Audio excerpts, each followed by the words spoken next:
to the Sleazy Podcast, the podcast about anything and everything, but mostly TV and movies. And now it's time to get sleazy.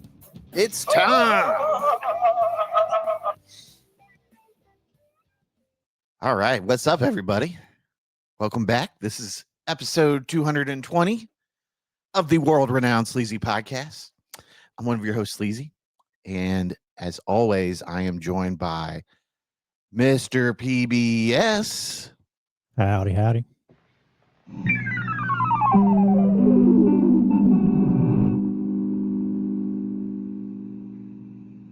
And of course, we've got the man with 3 jobs, Robzilla. Hello.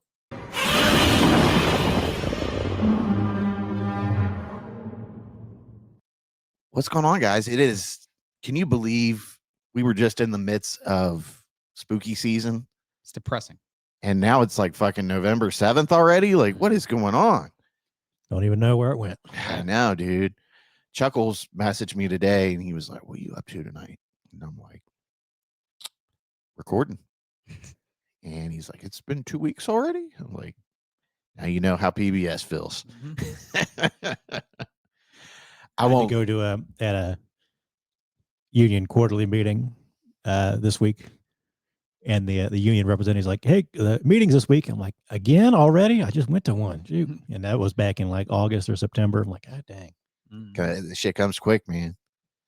My pops, he used to hate the first Friday of every month. Oh yeah, that's when they have their union meetings, and he would describe great chaos. Because they would have beer and stuff, and probably not the best idea. Right. But yeah, nonetheless, I think we got a cool episode lined up for everybody that's listening.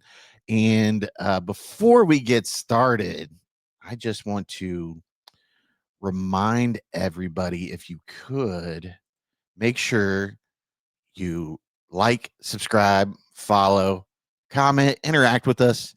Let us know if you think Rob's spewing a bunch of hatred and he needs to be called a bitch or something like that. I mean, it's up to you guys. You can do whatever you want. Hate. But we would love your participation, because then it shows other people that you're listening and are watching, whichever format you choose to view the show on. I haven't been as active on TikTok here lately, posting videos. Here's a treat for all the YouTube viewers. If you're listening, you don't know what I'm doing right now, but the YouTube people, you know. Oh, you know. Okay, see if I can get that off the screen. Okay. But yeah, if you could do us a solid, we'd really appreciate it. You guys, you mean the world to us. This is ultimately, we do it for, we do it for the fans. Not really. We do it for us. Yeah. I was thinking about that the other day, because every once in a while somebody will ask me, like, why do you do that? Why do you even waste your time with that? Brings me happiness. Okay. A little bit. It does. Not as much as it used to, but like I said, like, I'm in this weird phase where nothing. Yeah. Like everything's shit. Yeah. Everything fucking sucks. I'm just not with it. I'm not depressed. I'm not suicidal or anything. I just don't. Nothing exciting. Yeah. I'm just. There's some days where I look around and I'm like, am I depressed? Or is everything just crap? I think everything's just crap. Maybe it's a little combo of both, but because like when I'm with my friends, I'm having a good time. Like, that's great. Yeah. But like I go get something to eat, sucks. You know what I mean? Like, everything sucks now. Like, the quality of food sucks. I don't like music sucks nowadays. Like, when's the last time you heard about a new rock band? You can't answer that question, can you? Well, I just got it to a new band though. And then I thought to myself, as I'm asking myself these questions in my head, while I'm enjoying some legal activities nowadays in Ohio. But I was like, is this how old people felt when I was coming up? Like, everything sucked. And maybe it is. Maybe it's a thing with aging or something, but I don't know. Well, you know who I always blame? Capitalism. Yes, capitalism. Wait, and that's another thing, dude. Everything's a fucking subscription nowadays. Yep. They've got to monetize everything, and you're just like, the fuck, man? I shouldn't have to pay for this shit. You notice he's got on his boomer cap for real. That's why. Yeah, dude. No, I get no, like Boomer I mean, cat. you need a. I think this is a little bit older than a boomer cat. This I is know, like the like- greatest generation that ever lived had. but like get him a pipe. like you say, everything this subscription. There was, you're talking about like restaurants. There was some story or whatever that I saw recently. It was like all the restaurants buy their food from the same place pretty Yeah. much. So it's just how they prepare it is different, maybe, you know. Yeah.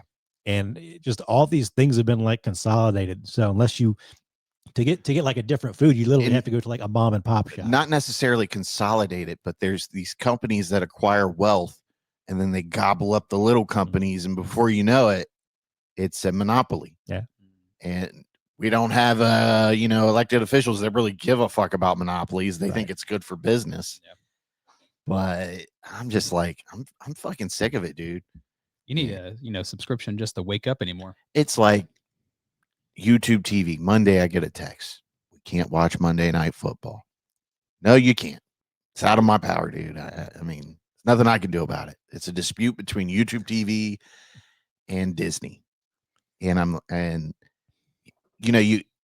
most like times when there's a dispute like that between cable provider and a station, it goes dark for a couple of days, or they settle it right at the 24th hour or whatever they call it, 23rd hour, Yeah.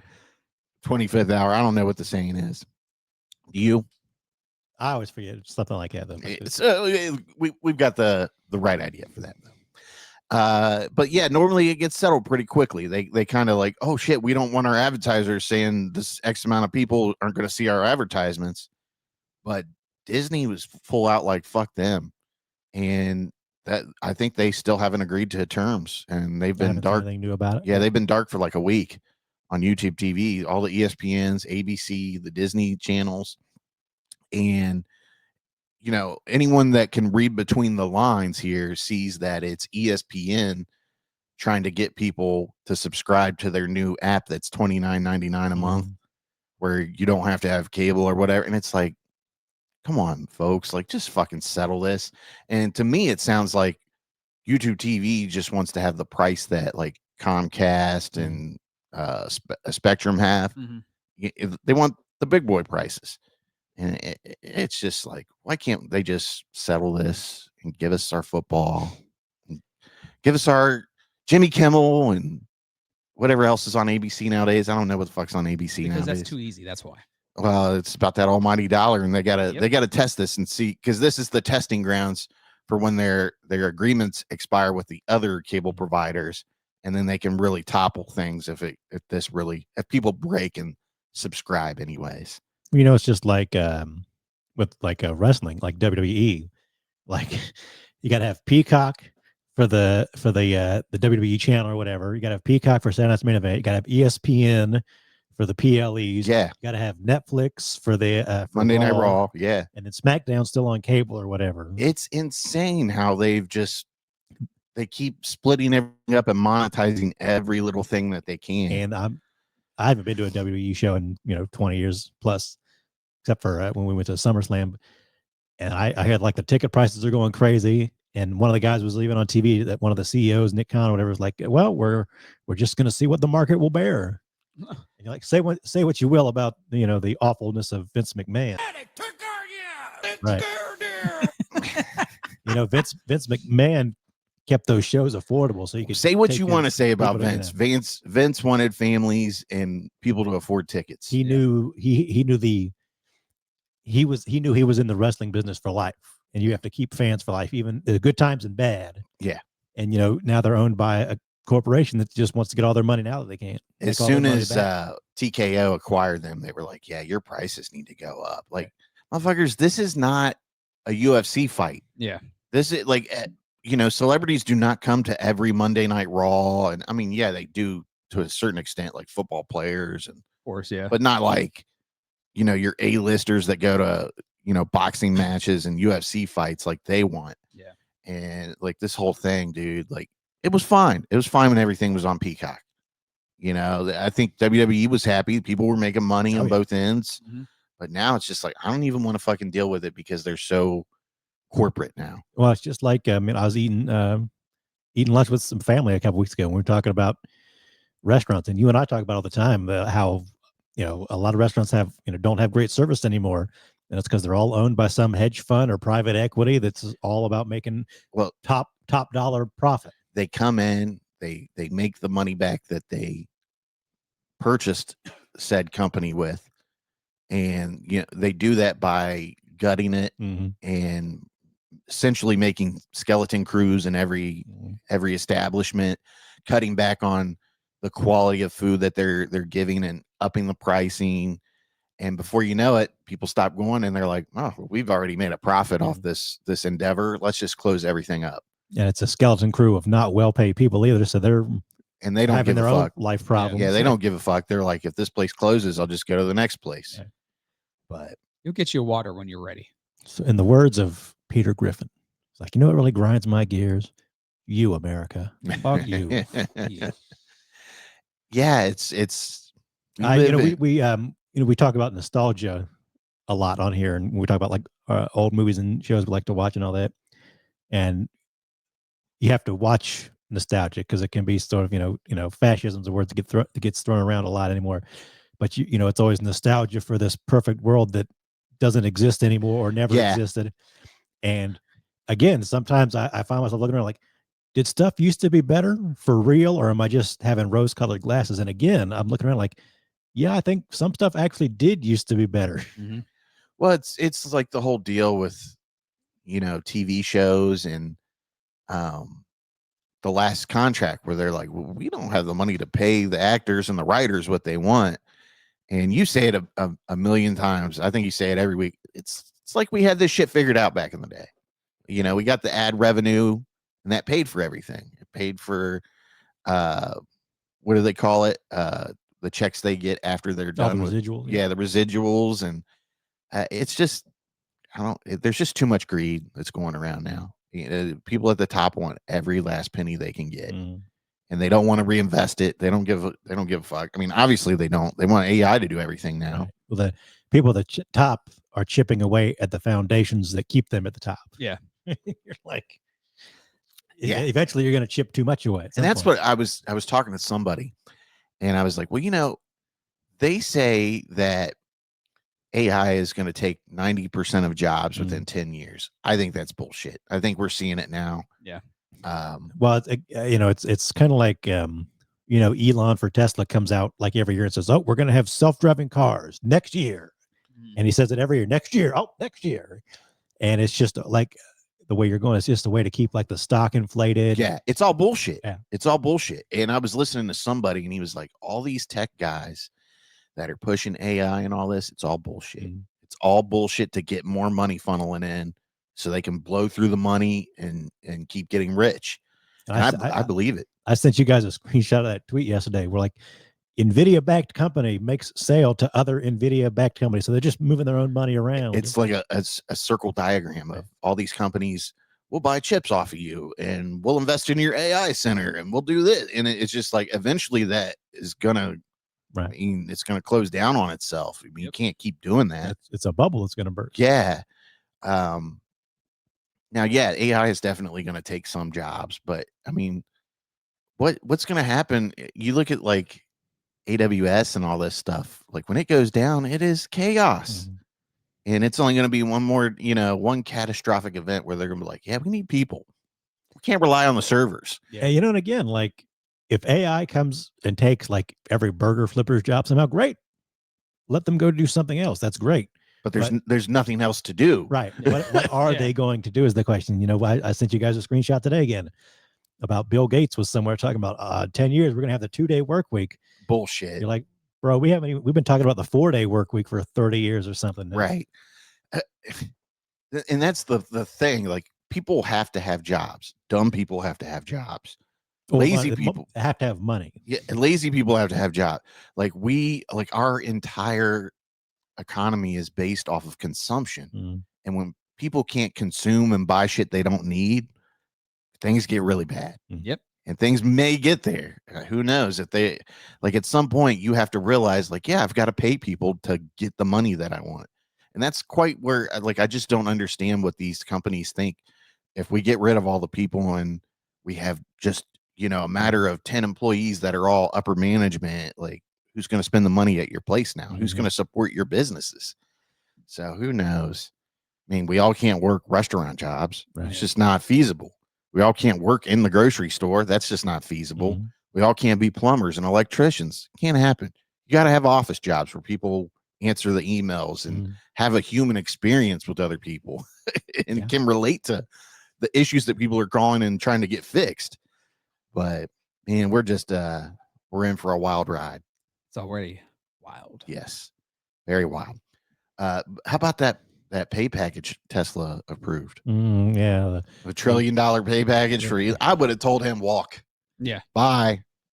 You need to exercise more. You've already cost us what 40% in sales. Well, he's been relatively quiet lately, He's got no option. and that's why He hasn't been quiet. He was on Rogan or something lately, but he's been relatively quiet compared to how loud he was for 6 months ago. Did you see him calling Mom Donnie a swindler? Well, what exactly makes him a swindler?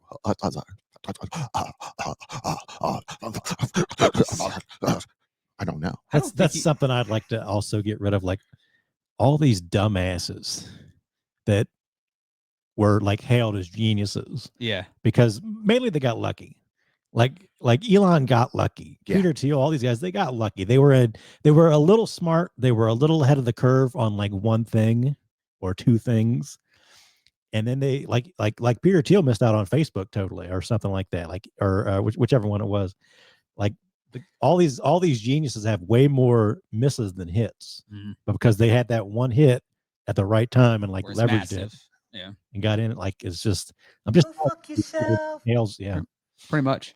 I'm just It sucks, dude. It really does. And it all goes back to. and I'm tired of the bootlickers who are pretending. Oh yeah, these They're the people worst. that think they're going to be billionaires someday, like they just need smacked.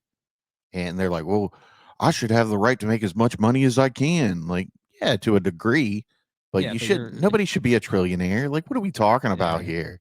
Yeah. I mean, this is a guy stealing off of the labor of people, the backs of people, the hard work that people put in.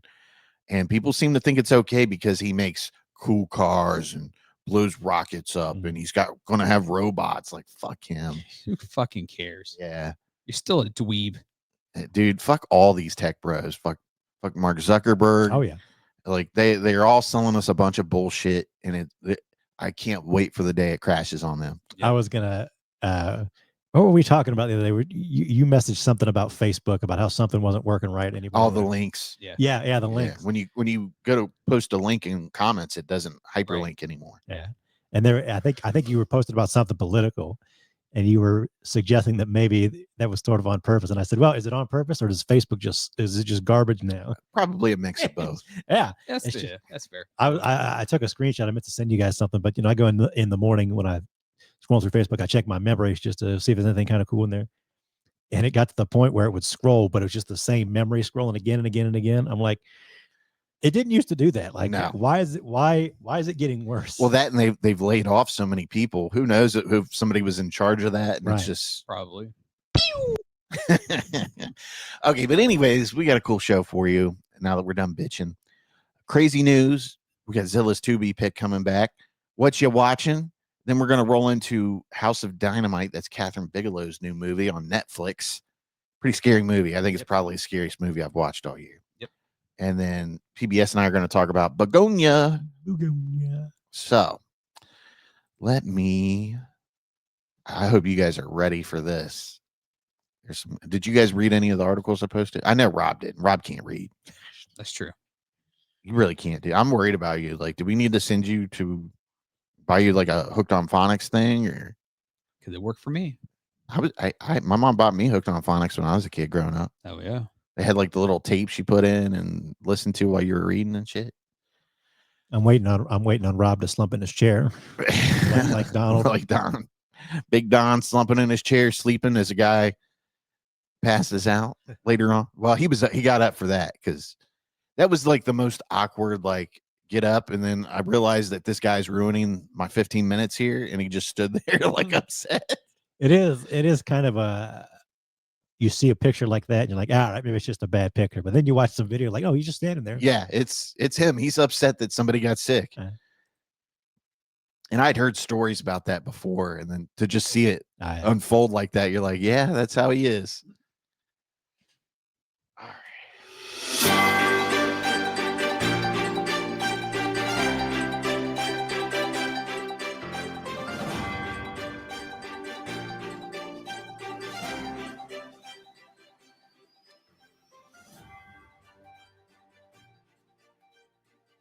All right, we got some crazy news for you. This one comes from myfox8.com. Funeral home recovers 300 plus piles of human remains outside Las Vegas. Investigation deepens. Las Vegas KLS, home of the one, the only legendary George motherfucking Knapp. I don't know if you guys know who George Knapp is. You know who George I Knapp know. is. The greatest UFO investigator ever. okay. So, okay. The federal investigation into who dumped more than 300 piles of human remains in the desert outside Las Vegas continues as a funeral home stepped up Wednesday to recover them. Why would the funeral home have to recover them? Yeah. Like, wouldn't that go to the morgue to be investigated? Probably. I mean, you got that many. That's a lot of remains. bodies. Yeah. I don't even know where you get to. I mean, it's in Vegas, so I'm not shocked. I mean, I'm saying. Yeah. The investigation team with Nextar's KLS, the 8 News Now investigators, first reported the discovery of more than 100 piles of cremated remains in August. I wonder if it was that guy from that documentary on HBO Max Probably. that was burning all those bodies. Yeah. The person who found the ashes later contacted KLS and said he stumbled on the piles on July 28th in a desert area outside of Searchlight. Searchlight is a rural community about an hour south of Las Vegas Valley off US 95. In August, a Bureau of Land Management official confirmed the piles were human cremains and that the department was actively investigating cremains. The word the official provided is a word for human cremated remains. Obviously, I didn't So know. not just remains, they're cremains. Cremains. Know what I mean, Jelly Bean? Know what I mean, Vern? Know what I mean? On Wednesday, representatives from Palm mortuaries and cemeteries removed approximately 315 piles from the desert. Holy shit. A second area containing more piles was found near the dump site in the 8 News Now investigators' original report. What are generally referred to as ashes are pulverized bone, which are left over after a person is cremated. I think most of us just felt like, what a shame, said Selena DeLulo. What a name right there. The president of Palm Mortuary Cemeteries. Each pile represents a person who lived in the southern Nevada community. The piles are likely the work of a commercial funeral home business, several sources confirmed to KLS 8 News Now investigators. There, you can see the picture there. Oh my God, look at that. Got all kinds of shit out there. DeLulo and other Palm employees moved each pile into a bag and into an individual urn during the recovery effort on Wednesday.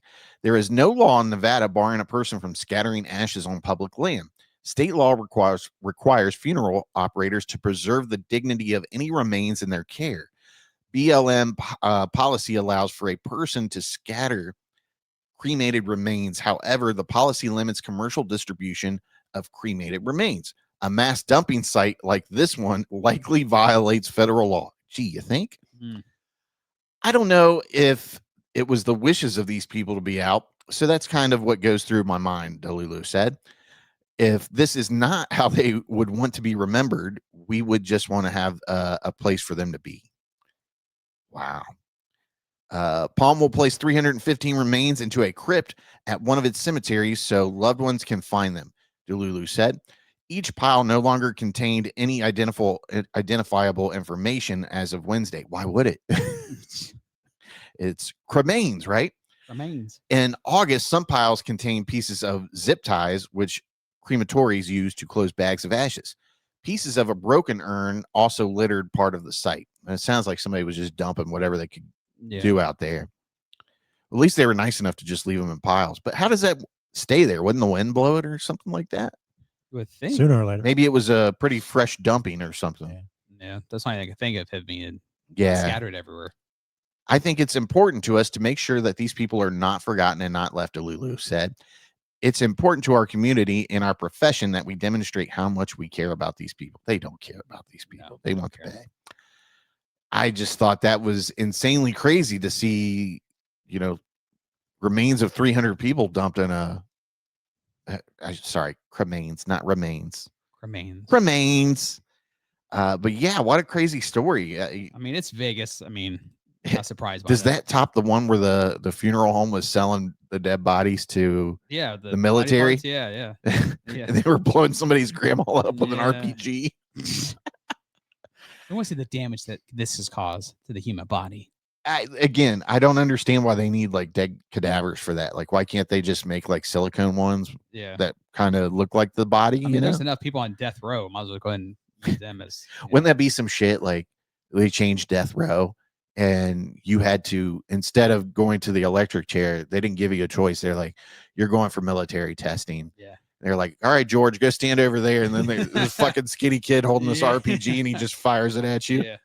You're like, that would be like, you'd have to be like, man, I really fucking, I'm sorry that I killed Eddie. Yeah. There was a comedian, Bill Hicks, used to have a joke about movies and like stunt people in mute movies.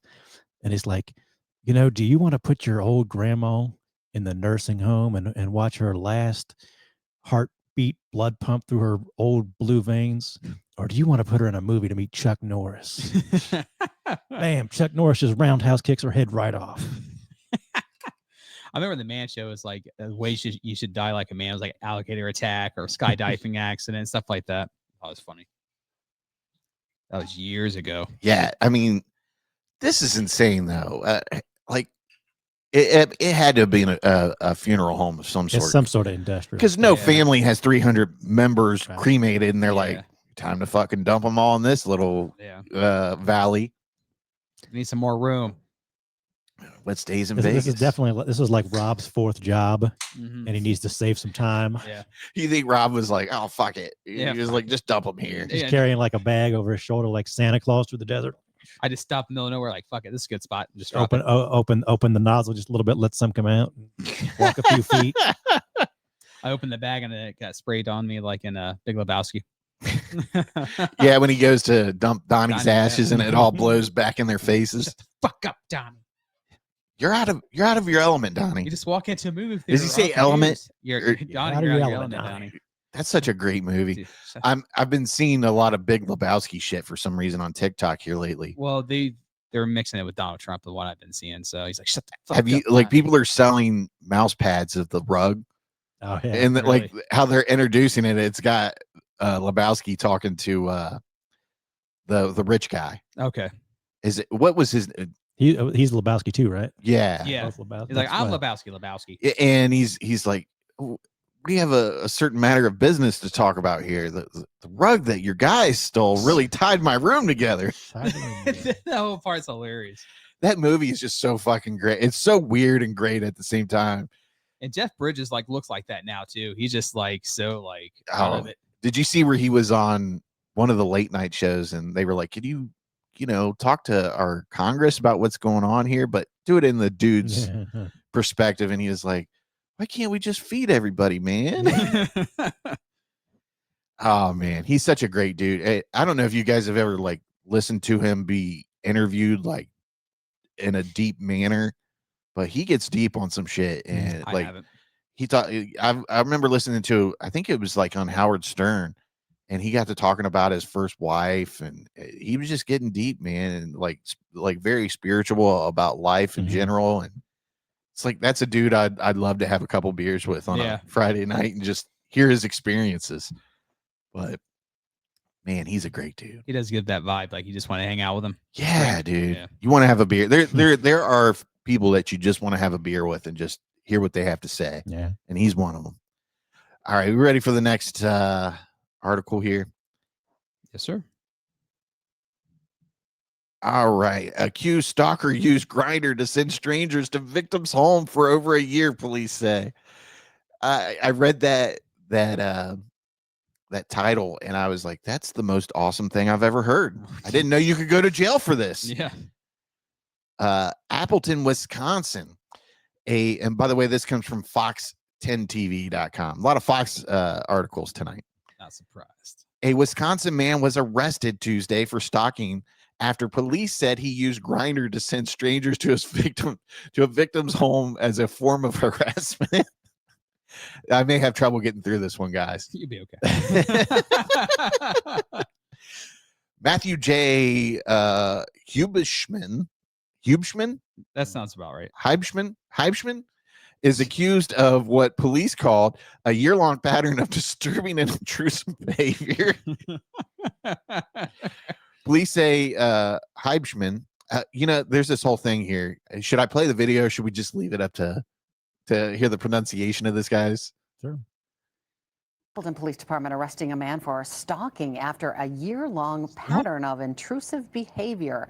Investigators say 30-year-old Matthew Hubschman Hubschman. I was close. Yes, close. I was close. Do you think he's really an alien? And he needed to like get a name. He's like, my name is Matthew Hubman. You could just look at somebody and tell that's a weird motherfucker. Yeah. Like this looks like an old friend's ex-husband. And I remember the Exactly, story yep. she would tell me. I'm like, that dude looks fucking weird, and you just cemented it, You always say you shouldn't judge people by their appearance, but sometimes you kinda can. have to. sometimes you look at somebody, you get a vibe like, yeah, I see that. Sometimes you just have to go with your instincts. Like it's been passed down to you through your DNA, and you Stranger just got to danger. use it. Stranger danger. Like that's a weird motherfucker. Don't be friends with him, Yeah. or he'll send gay dudes over to your Yeah, house. trying to fuck you.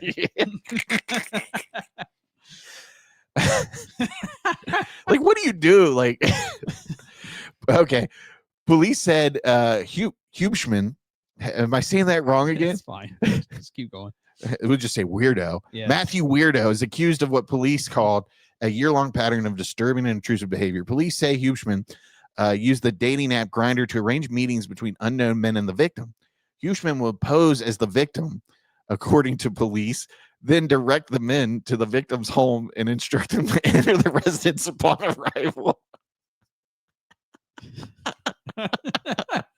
I don't know why this is so funny to me. Because I feel like that would happen to me. Like if this happened to me, like I don't even know if I would like call the cops. I'd be like, you just need to leave or keep the door locked in general, Yeah. Like, hey guy, I'm not gay, but you can hang out and watch a movie if you want. I mean, I don't want you to go home and I feel like the evening was wasted and you got conned. Yeah. Might as well make it worth your while there, buddy. You want some Wendy's? I get this extra junior bacon. Let's go out to eat. That's the thing. All right, buddy. I would just like, where's the interview of the victim of this? Yeah. I want to hear. Is the victim a woman or a man? It doesn't even. It doesn't say. It doesn't yet. even say why he was doing it. Police said over the course of more than a year, numerous men arrived at the victim's home under these false pretenses. Police said the harassment created a constant sense of fear and distress for the victim and their household. Lock the door. The suspect reportedly positioned himself nearby to watch the men arrive, and police said ultimately led to his arrest. Could you see him just sitting out in his peeking, waiting, sitting out in his I don't even know. Like I just feel like this guy drives a Toyota Camry or something. Yeah. And he's just like sitting there eating a McDonald's cheezeburger, and he's like, slapping his leg, like, "Oh shit, I got him good. I got you good, fucker." Heibschman was taken to Outagamie County Jail for one count of stalking. Is that really stalking? I mean, I guess so, but Maybe like harassment. I know harassment. yeah, it's definitely harassment. I don't know if it's stalking, but he appeared in court on Wednesday where a judge set, excuse me, I'm tired, a $10,000 bond. The judge also ordered Heibschman to stay away from the victim and dating apps, including Grindr. Now, the real question is this guy a registered Republican? You know he is. Did this guy go to the Republican National Convention? Okay. A preliminary hearing is scheduled for November 7th in Outagamie County Court. The Appleton Police Department said it takes all reports of stalking and harassment seriously Anyone with information related to this case can contact Appleton police. I really feel like it's kind of like at the beginning of Dodgeball where Luke, is it Luke Wilson? Yeah, Luke Wilson. What's the other one? Owen Wilson. Yeah. Yep. Luke Wilson comes home to his wife and finds her fucking another. Well, that's old school. Is it old school? Yeah, sorry. What did I say it was? Dodgeball. Dodgeball. Yeah, old school. He comes home and he finds his wife in bed with another, two dudes, right? Yeah, and they're blindfolded. Yeah, and then another guy just walks in. He's like, "Hey, I'm here for the gangbang." Yeah. Like when you come home and then your wife's having a gangbang, and that to me was just, that's one where I just have to laugh. I mean, it's so fucking crazy. So I'm thinking because they're saying stalking because he was there and watched it. I think that's probably why they're saying stalking. Yeah, that's probably why. Yeah. Probably why. I'm going to cut this down to 3 because we're already at a half hour here. Okay.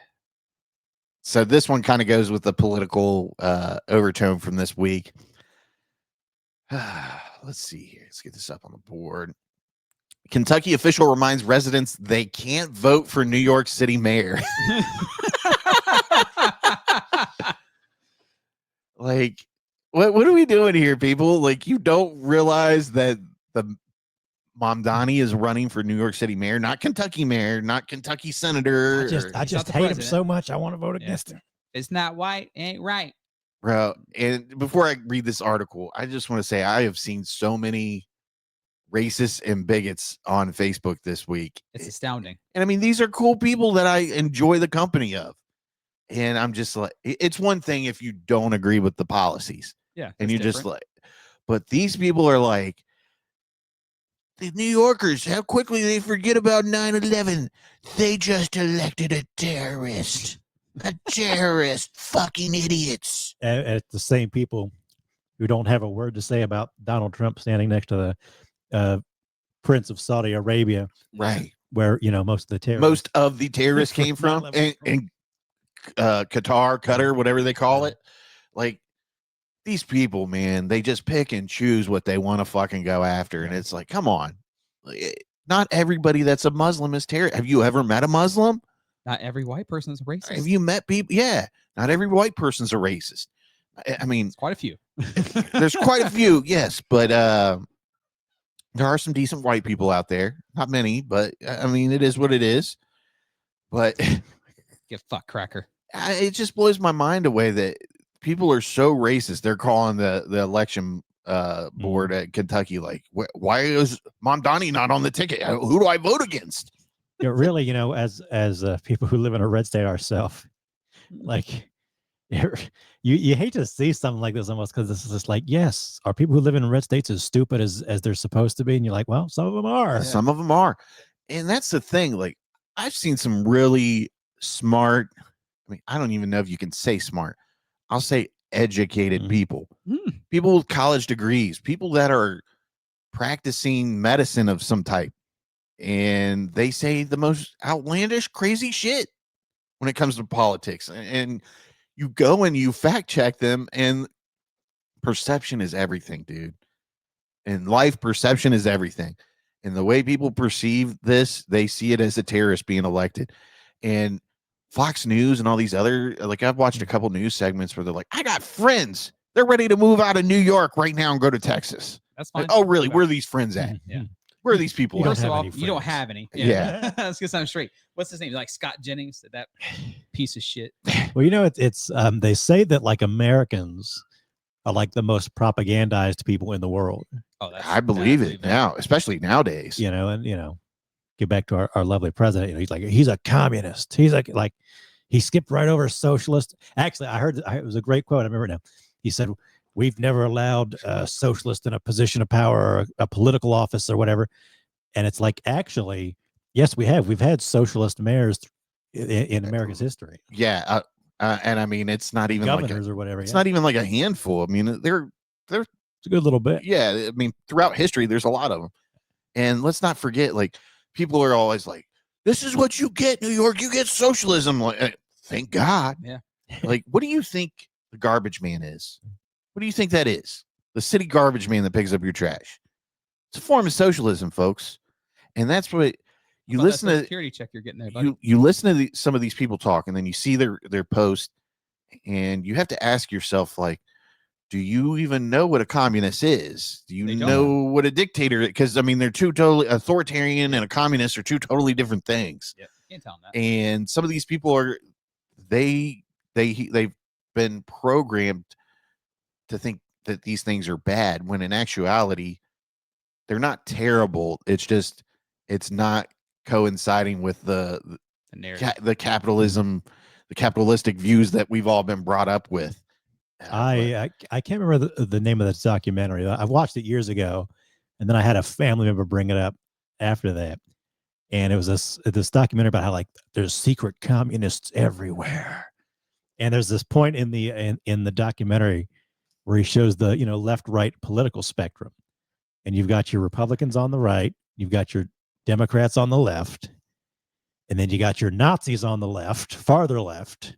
And you got your anarchists on the far right, because anarchism is lack of government and Nazis are total government. So that's why they're on the left and the right. And you're like, you've got that backwards, like completely backwards. Like anarchism is a left-wing ideology and Nazism is a right-wing ideology. Yeah. It doesn't have to do with more or less government.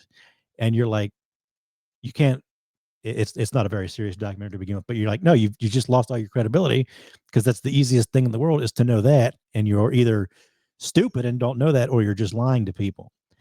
Both. And again, like as like just like Donald, like, oh, there's never been a socialist. Yeah, there's socialist mayors, governors. There's been socialists and anarchists that led unions. Bernie Sanders was a mayor, and again, Bernie's we talk about it like Bernie's basically an FDR Democrat. Yeah. Bernie's barely a socialist. right? If he was in any other country in the world, he wouldn't even be in the Socialist Party. Get that Nazi out of here. Bernie's a Nazi? What?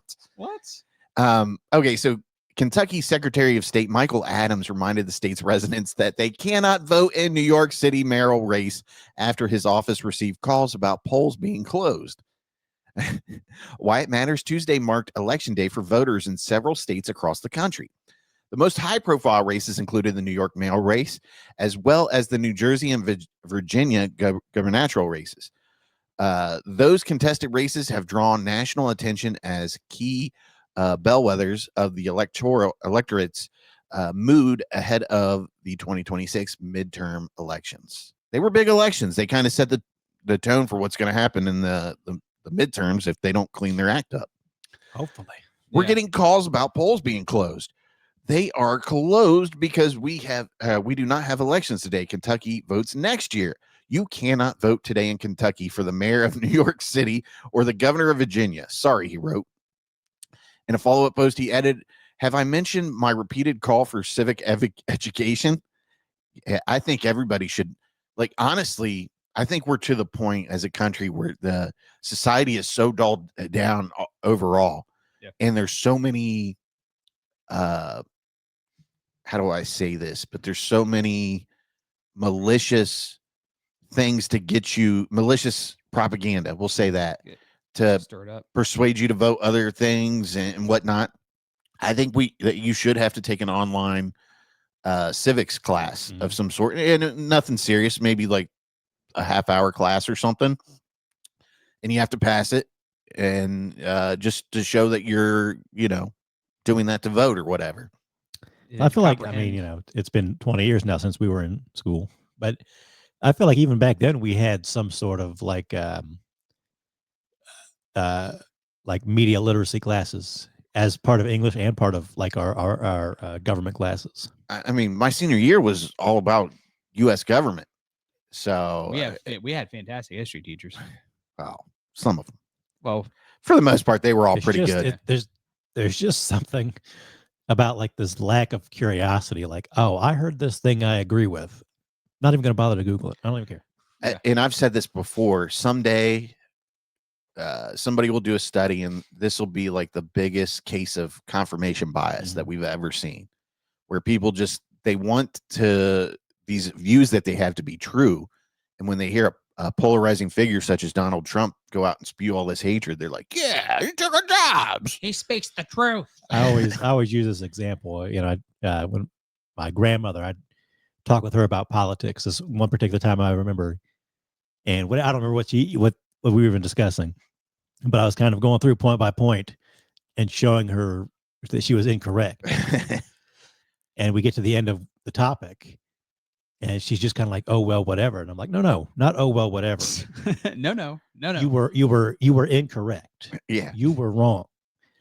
And you're supposed to be nice to your grandma, dude. yeah, but I'm not saying this, maliciously. I mean, I'm it's just not saying, cussing her out Grandma, or anything. shut the fuck up. You're stupid. Pay the fuck attention. but like that's the point. Like we just had this discussion where I point by point showed you that you were incorrect about this topic, and we get to the end and it's not, oh, thank you, I was incorrect. It's, oh well, whatever. And that's exactly why. And this is my own grandmother. It's like that Joe Rogan clip of him saying, have you seen that video of Tim Waltz going down the escalator? And Jamie's like, it's fake. And he's like, no, it's not. Pull it up, Jamie. It's fake. It's fake. It's AI. No, it's not. And he's like, dude, it's AI. It's fake. Well, I want it to be true. Yeah. Okay, that's too bad. Not just like, oh man, I fucked up. You got me. I literally had a discussion with somebody on Facebook years ago about they shared a quote, and I'm like, that quote is untrue, or the person didn't say it. And they're like, oh, well, I don't care. I still agree with the quote. Like, but that's not the point. The point is the person didn't say that. You're that's missing the fucking point. And that's really why I don't like arguing with people anymore. Like, because what's the point of us having a conversation for 20 or 30 minutes and we get to the end of it and you just act like you didn't hear a word I said? That's the point. That's the thing too. Like, well, show me the evidence. No, I'm not going to, because I can pull this up and you're going to say, well, that's fake. No, it's fucking factual. Sorry. So I'm not going to waste my time. And I mean, listen, you want to believe whatever you want to believe, fine. But when it starts to interfere with my life, I'm going to speak up about it. I'm going to tell you you're wrong. I'm going to tell you to seek out the right resources to find the right answers. Well, you need to find it for me. No, you get fucked. You can find it yourself. And that's not even the case. Like, sometimes you put shit right in front of people's faces and they refuse. Like you're saying, they refuse and they go, well, whatever. I'll believe what I want to believe. You can do that until it affects my life. I'm sorry. Yeah. We've got the joke in the group chat that we're like, MSDNC said that. Well, Patriot1776.com, I hate communists said blah, blah, blah, blah, blah. Yeah. Like, oh, wow. Okay. Thanks. That's great. That doesn't help your cause, buddy. And again, like this is a thing right here. Like people are so worked up about the mayoral election in another state because Fox News and Newsmax and all them are telling them to get worked up. Yeah. And you're like, like you want to like, are you stupid? like I hate to be mean about it because I get it. There are smart people, there are less smart people, there are people who are a little slow for some reason, there are people who are lack of discipline. It's exactly it, that too. Again, like it's just how out of it do you have to be in your own mind to not get something like that? But it's like every like racist post I saw about Mom Donnie in New York City in general, I just kept thinking, exactly. That's what you think of. What are we talking about? People like this guy he wasn't born in America, but he grew up in America. I mean, did he grow up in America or did he come from New York? Okay, so he's a New Yorker. I think he's been there since he was like 7 or something. He's like a state rep, wasn't he, before this? An assemblyman. Yeah, something like that. But the boroughs. Yeah, so and you have to ask yourself, like, let's approach this logically and with common sense here. Do you think the Federal Bureau of Investigations, which is controlled by the Republican president right now, the sitting Republican president, is going to let somebody that has terrorist ties become the mayor of New York City? They would indict him on some weird charge, or they'd be watching him and building a case. He wouldn't get anywhere near this if that was the case. I do like all the sort of counter post to that, like, the way some people are hating on Mamdani, you'd think he was a 36-time convicted felon, civilly liable of rape and twice impeached or something. Yeah, exactly. That's the other thing. And I've seen people argue about that, and they're like, well, that was all a witch hunt. Like, did you not read when any of this was going on? Did you not watch the news? Like, there were jurors that But- voted for him and Yeah. convicted him. But somebody told me. They This- say, I saw a post, an X, whatever. What do we call that nowadays? It, A truther? What do they call that? What do they call them? which one? What? The truth socials are truths. Truths. Truce. No, it wasn't on Truths. It was on X. But this guy that had colleagues in the They're GOP, just called posts on X now. I believe it was a reporter, and he said, "My sources in the GOP, my colleagues in the GOP, GOP, blah blah blah blah." OPP. Yeah, you down with OPP? Yeah, you know me. He said that apparently other, not just the FBI, but other people have the Epstein Mhm. evidence. Mhm. And they say it's not just Donald Trump with half naked women. It's like full on vulgar shit going on that they have pictures of. And it sounds like shit's about to go down whenever they finally, push this lady, swear this lady in that makes the vote they need to Yeah. release all that. But it just sounds like they're delaying the inevitable. Yeah. It sounds like this is the end for him. I'll believe it when I see it. Yeah. I Yeah, don't- I'll believe it when I see Donald Trump bending a 14-year-old over Yeah. when it gets on And the then, of course, internet. this is going to happen. Oh, it's just AI. That's just fake conjured by the Democrats. Well, no, actually, what it'll be is so what? Yeah, but he's God's chosen one. Yeah. He's allowed to make mistakes. I He's allowed to believe- rape 14-year-olds. Yeah. I Every believe time I hear Donald that- Trump is allowed to statutory rape somebody. Yeah. Every time I hear that, I'm like, just shut the fuck up. Just like, It's I can't stand okay it. when he does it. Yeah. And I see a lot of people that are like, these Christian nationalists are coming out against Mamdani because they think he's a terrorist, but he is preaching the values of Jesus Christ more than these Christian nationalists are, and I'd have to agree with it. It's facts. Yeah. People would say, Jesus saves lives, but then they're dancing because people What are happened to getting feeding the snapped. poor and loving thy neighbor? Like Yeah. calling somebody a terrorist that is Empathy. calling somebody a terrorist when you have no proof and they've never done anything in that nature is not loving thy neighbor. Yep.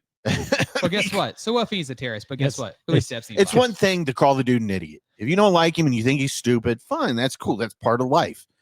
But to accuse somebody of some shit that they haven't done, some shit that can get them locked up for treason and ruin their life, that's fucked up, It's man. got to be like the meme, the Family Guy meme, where the cops holding the chart up with the shades Yeah. of white Yeah, and shades she's of terrorist. brown. Yep. All right. So you know what time it is.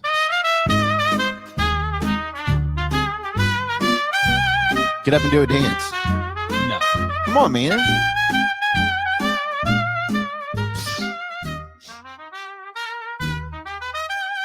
Zilla's Tubi pick of the week. Each week we pick Very the soothing. best. You need to do the Randy Orton From like Tubi's vast selection. This time it's a dud. I watched a film so bad it made my eyes I'm really thinking so about buying a wide. prescription, or not a prescription, With a every line subscription said. to these the AI song generators and just doing a new song every episode for Zilla's Tubi pick. Well, that's money well spent, in my opinion. Like I want to do like a Russian like dance one, and like a Mexican what do you call those? The mariachi. Yeah, mariachi Mariachi band. band. Yeah, dude, that would be off the hook. Antonio Banderas. Robzilla's Tubi pick of the week. What's a Mexican TV station? I forget what's the one they always watch. Oh, like Telemundo. Telemundo. yeah. Robzilla's Tubi pick of the week on That's the best. Telemundo. All right, so putting this up on the screen for y'all. Night of Something Strange. Ooh, Yeah. it's a brutal looking Yeah. poster it's, there. it's very vulgar and very sexualized. So This lady has a tentacle coming out of her vagina. yeah, it's wild. It's a pretty long tentacle too. Mm-hmm. Would that stop you? I think her initiating the contact would stop you. Yeah. Well, especially if that slides out and trying to touch I'm my tired. knee. I've worked my third job. Exactly. Don't touch me, tentacle woman. I'm a married man. Leave me alone. I can't say shit. I'd be sitting there like, I have my anxiety. Leave me alone. Give me a gummy, god damn it. I don't want to get you pregnant. Get away. All right. Night of Something Strange. Don't forget your rubbers and bazooka. This is a good one. Oh man. 5 teenage friends set out on the beach, out for the beach on their spring break vacation.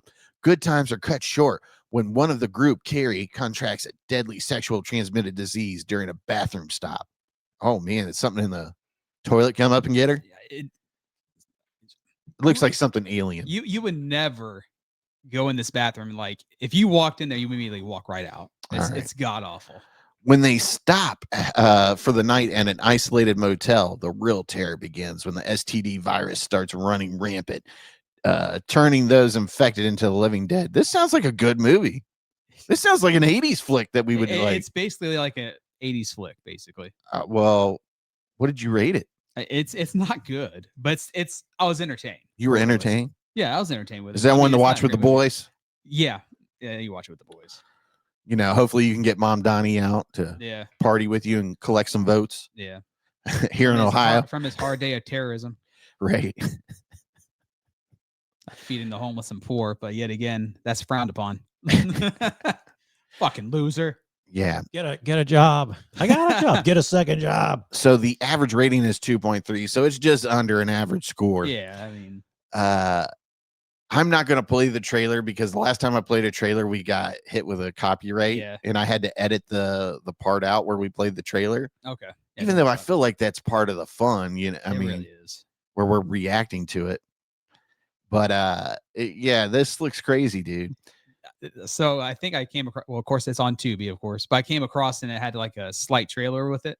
Something happens where I immediately I got to watch this. Let's just put it that way. Is there a sex scene with a tentacle? No, it's someone's doing something.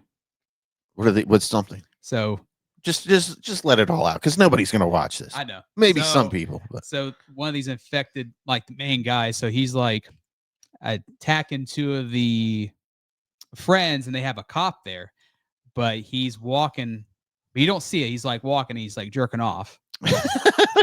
And then like the cop's like, you need to quit doing that. And like he ejaculates, but it's like he hits the guy. It's like a fucking like bucket and it like starts to melt. It's like acid.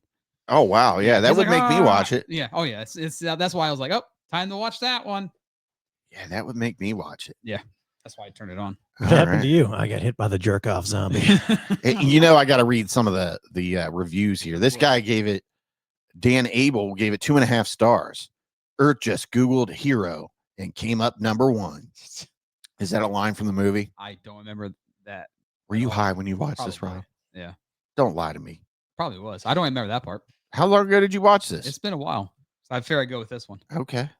So you're just pulling one out of the vault here. Yeah, because I didn't really get a chance to really watch new ones yet. Okay. A group of friends travel to the woods for a weekend vacation. They unwittingly stumble upon a zombie outbreak caused by an STD. These aren't your normal flesh-eating kind of zombies, though. These zombies are the type who like sex, reproductive organs, and any fluids that come with them. Mm-hmm. This has to be one of the dumber horror comedy movies that I've seen over the years, and yet I couldn't stop watching. An outbreak caused by sexually transmitted disease that produces super horny zombies. I saw a zombie actually eat a pussy, chew it up, and spit it out, and then I saw the same victim dripped blood into another person's mouth, turning them into one as well. Oh, this dude wrote a whole fucking expository essay on this shit. It's just something Robzilla should be doing. You're taking notes. Yeah, I know. Rape zombies aren't actually a fun horror antagonist, and I started off really hating this, but it does have some funny parts in the second half. There's a zombie vagina with teeth that talks. Yeah. Oh man, that sounds very interesting. Did you tell Muzz about this? No, I haven't told him. This is a Muzz movie. I don't know if some of the recent reviews a little further down. One from Johnny. Suck a fuck a ding dong. Happy Halloween, yo. My favorite. This is one of the very bottom page. Review by Vivek Patel. Half. To everybody who made this movie, every single person involved. Yo, man, I hope somebody goes after every single person that is near and dear to you. And why not throw in having an airstrike come to your door? This is just an evil movie, man. To that white twig picking on the fat guy, man, I would break the living shit out of you with my bare fist, you dumb fuck. to the guy that like decided to make this, man, I sincerely wish you all the worst, man. If you ever come to my neck of the woods, I'll kick the living shit out of you, you scrawny white fuck. fuck without a K, FUC. All there was no capitalization or punctuation in that entire He went to paragraph. It was like reading something from out of Cormac McCarthy there. He went to Mary Wow. Franklin. I don't know, man. I don't know. And this man's directed a few other movies. One's called Johnny Z. That one that sounds kind of. It sounds very interesting. Yeah, I've saved that one. And then one's called The Two Plates. And the other one is Big Fish and Middlesex. I can see Rob just, it's late at night. Tracy's in bed. He's out in the living room by himself. He sees that zombie vagina and he just starts wailing on. Damn, Rob really is taking care of himself. Rob really is pulling one out of the bucket here. He watched this one a year ago. Yeah. Wow. It's funny. It doesn't show him as reviewing it on here. I can see that. Oh, wait. You know what? I wasn't logged in. Ah. That's probably why. Well, I just hit the login button. That's one thing I know. That's like normally on my checklist before we record. I'm like, log into this, log into that. I'm always logged into Letterboxd. Yeah. For some reason, it logs me off on my browser on here. I don't know why. It's the only social media site I really care about anymore. Pretty much. Like, did anybody watch anything good last night? Like, who watched what? Yeah. I do always like, if I'm bored, I'll go and see what my friends are watching. Yeah. And sometimes I'll be like, oh, I need to watch that. I'm very impressed. But you never rate anything, so I never know if you think it was good or if I should watch it. It just depends. Sometimes I like to go back, or I say to myself, I need to review that, but I just won't do it right away. I'll come back in a week and sometimes I rewatch stuff and I change my viewing. Yeah. You know, like sometimes I'll have an edible and I'll notice things that I didn't notice before. I'm like, this is so fucking annoying. I'm dropping a 0.5 star off this. Like, this is fucking stupid. All right, so we're gonna move on to our next segment here. What you watching, guys? What are you watching? We'll go with PBS first, since Robzilla had all the thunder there. What am I watching? Like, you can just go through and do your spooky season in review if you want. I don't give a fuck. Let me pick some ones here I want to talk about. How far do I want to go back here? So let's see. I think we talked about. I told you I was going to do my Frankenstein rewatches. I talked about Frankenstein or Bride of Frankenstein early. I really want to watch Frankenstein and Bride of Frankenstein before I watch the newer ones, but I don't think I'm going to get to it. And I'll watch them afterwards or whatnot. So I rewatched my Universal Frankensteins. Those two, The Ghost of Frankenstein with his son. That's rewatching that one. I realized this time it's really like the one that Young Frankenstein, the Mel Brooks movie, is making fun of. Frankenstein meets the Wolfman. I always like the Wolfman's one of my favorite characters. So whenever Lon Chaney comes back as the Wolfman, I tend to enjoy those ones a little better. House of Frankenstein, House of Dracula. Are you a big like the original Wolfman movie? Oh yeah, that's. I watched it and I was like, I can appreciate what it's done for cinema, but it's just not. Yeah, it's my jam. It's not mine, really. Not my thing. Certainly one of my top Universal horror movies. Okay.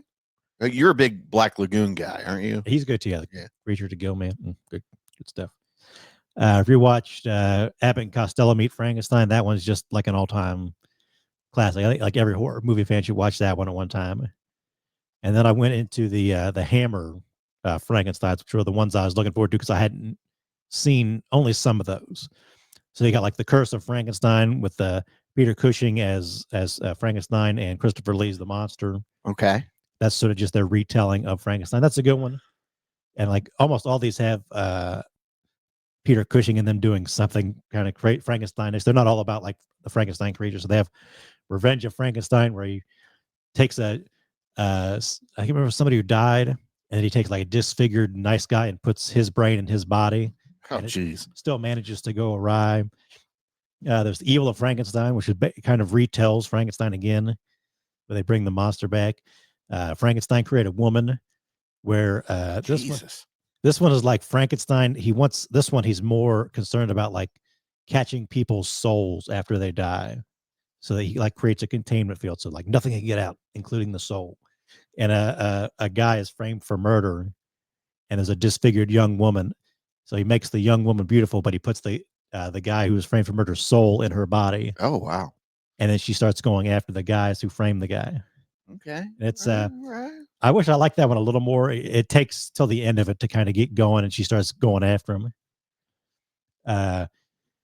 Frankenstein Must Be Destroyed. This might actually be like my favorite of the Hammer Frankensteins, but for some reason they decided to also make Frankenstein a rapist in this one. It's really kind of crossing the line. Supposedly, Peter Cushing, the actor, the actress, and the director didn't really want to do it, but the producer was like, "No, we need more of this for the American audience."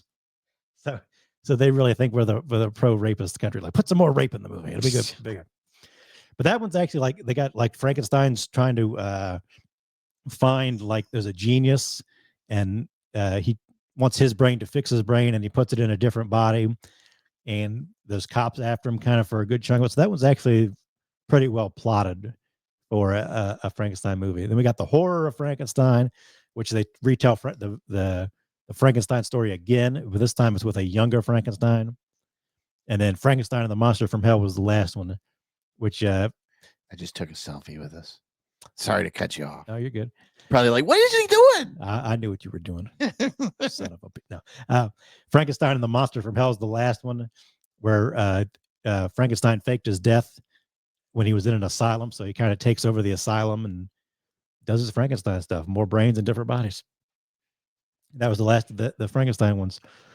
I also rewatched a movie called The Innocents, Okay. which is one I've been meaning to rewatch for a while. And it's I don't know if you guys watched the Mike Flanagan miniseries, the Bly Manor one. Yeah. I didn't watch that one, but it's the same story. I didn't care for that one. Yeah. And it's basically like a governess goes to take care of these two kids at their country estate. And it's based off the turning of the screw. So I guess there's maybe ghosts. It's one of those ones where you're not supposed to know are the ghosts real, or is she just kind of going crazy and seeing things? Is she just a communist? The communists, they hallucinate. Counties. One of you guys rewatched it, so I had to rewatch 30 Days of Night. I hadn't seen that one since the theater. That was me. That's still one of the best. It's a great movie, dude. I love that. I enjoy it. I don't love it maybe quite as much as you guys do, but it's a good vampire movie. I love that's all told in the town, and the sun's gone for 30 days. It's Rob's favorite quote. God. Yeah. There's no God. Let me get one or two. That is literally like, I know anytime I post a Christian nationalist story, I know I'm going to see the fucking GIF from 30 Days of Night. That one, or like the talking puppet. Yeah. There's no God. You just know what Rob's about to throw down on you. It's the girl's face. That's what it is. I did for the very end of spooky season. I always have to watch Ernest Scared Stupid. Just a favorite forever. I love you, Ernest. I don't care what they say. And I rewatched Ghostbusters 2 for the first time in a long time. Out of season 2. And I just for years I've seen people kind of like shitting on that one, especially when there was discourse over the Ghostbusters Answer the Call and the women and the sequels where they brought back the original cast. It was like, Ghostbusters 2 is shit. Everybody's just nostalgic for it. I'm like, no. I mean, it's not as good as 1, but it's still pretty solid. Yeah. Your love, yeah, getting me high. It's Vigo. Yeah, I mean, the River of Slime. Yeah, like, that's awesome. That scene in the courtroom where they get the proton packs, like there is some great moments in Ghostbusters too. He's like, what? He's like, I'm not finished. Is it as good as the first? No. But is it a solid sequel? Yes, I think so. They make some silly things like the Ghostbusters are broke at the beginning and all that. Whatever. They're doing birthday parties. Yeah, you do what you do to get into the sequel, but whatever. Not as terrible as it says. And the last one I'll mention here, the other two, some of the others we'll talk about here in a minute. But I watched one called Savaha, the Sixth Finger. This is from I'll see you in Valhalla, brother. Not quite. This one is from Jang Jae-hyun, and he is the same guy who directed Exuma. And basically what happens is there's this guy who's a pastor, and he is sort of like investigating cults. And he while he's investigating this one cult, he kind of gets I don't want to put, he stumbles sort of into it, and he I don't want to give too much away about kind of how it happens. It's pretty decent. I think everybody should watch it. What's that one called again? Savaha, Svaha. How did you not know that to begin with, Rob? You're right. I don't know. And I forget how I saw this. I think I think he's on TikTok and he's like, You lack discipline. it's true. Yeah, he really does. He does, dude. The guy on TikTok, I think his name is like Movie Good, Movie Bad. Probably seen him pop up here. Yeah. And he because it's kind of procedural. Like they have to investigate the cult and they got to figure out and they got to, go and do all their sort of paranormal. It's like they do in Exuma. So it's almost like Exuma was a Ghostbusters. This is sort of in that same vein. Zuma was really good, dude. This one, I don't think this one's quite as good as Exuma, but it's in the same vein. So I think if you liked Exuma, you'll like this one. And it's definitely there's some scenes like in the car where they're driving and they're kind of talking about religion a little bit, and it's almost like a little bit of first season True Detectives kind of sprinkled in there just a little bit. And I definitely think people should check that one out. That was sort of like the big find for me in October. Like, okay. I'll just have to look at your activity on Letterboxd. Yeah, it's on there. I gave that one a solid 3.5. Not too. I don't have anybody else. One person I'm friends with on TikTok watched it. Rob, do you want to go next, or do you want me to go next? You go. And that one's on Netflix if you want to check it out. I'll go, and I'll definitely check that out on Netflix.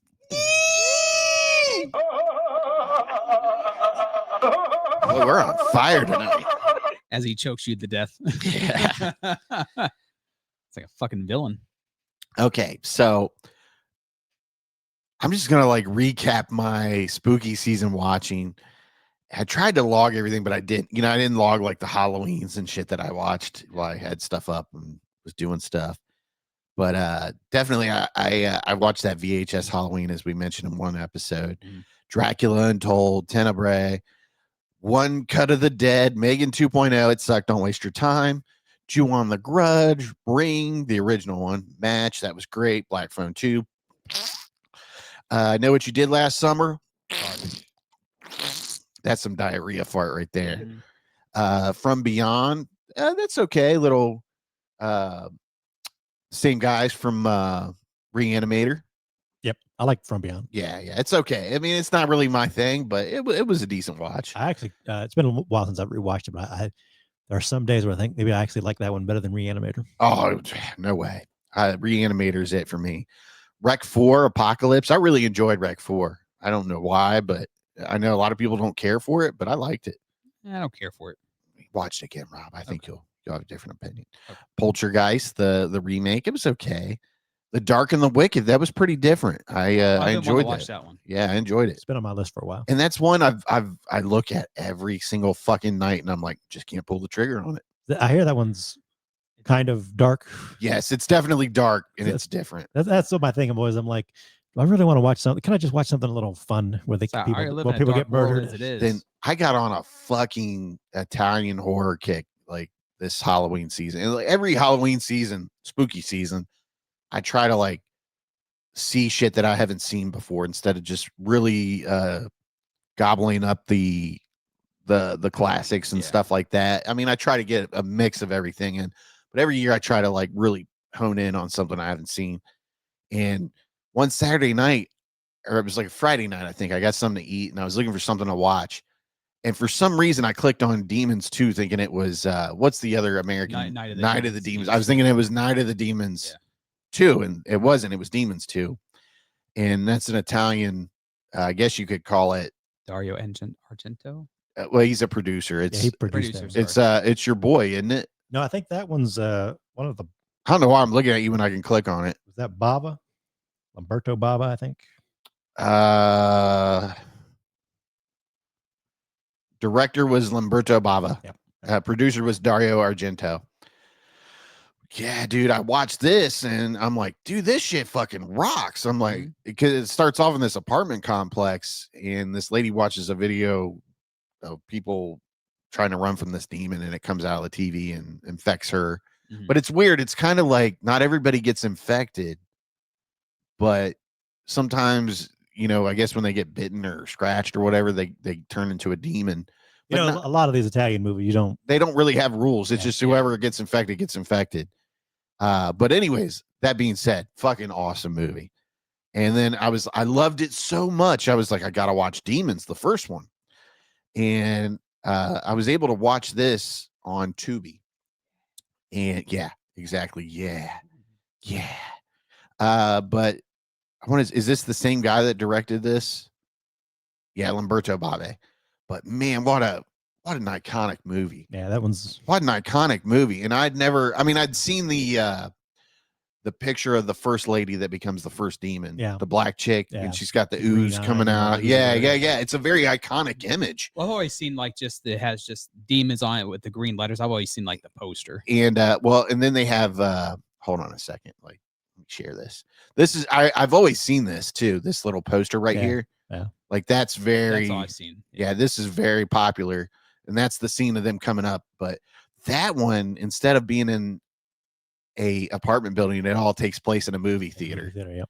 And it's insane. There's this guy riding a dirt bike up and down the movie theater with a samurai sword killing demons.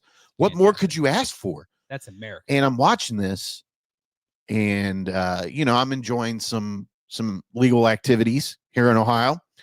And I'm like, how is this an Italian movie? How is this not an American movie? Right. But man, these Italians, they know how to make horror movies. Everyone I've seen has been great. But okay, so I watched that, fell in love with that. Of course, I watched House of Dynamite when that came out, which we're going to talk about that here in a little bit. And then I watched 30 Days a Night. I rewatched the newer Scream 5. I watched Fight or Flight with Josh Hartnett. I've been wanting to Hartnett. watch that one. Yeah, it was decent. Looked like a fun movie. You definitely get some Train to Busan. It's not better than not Train to Busan.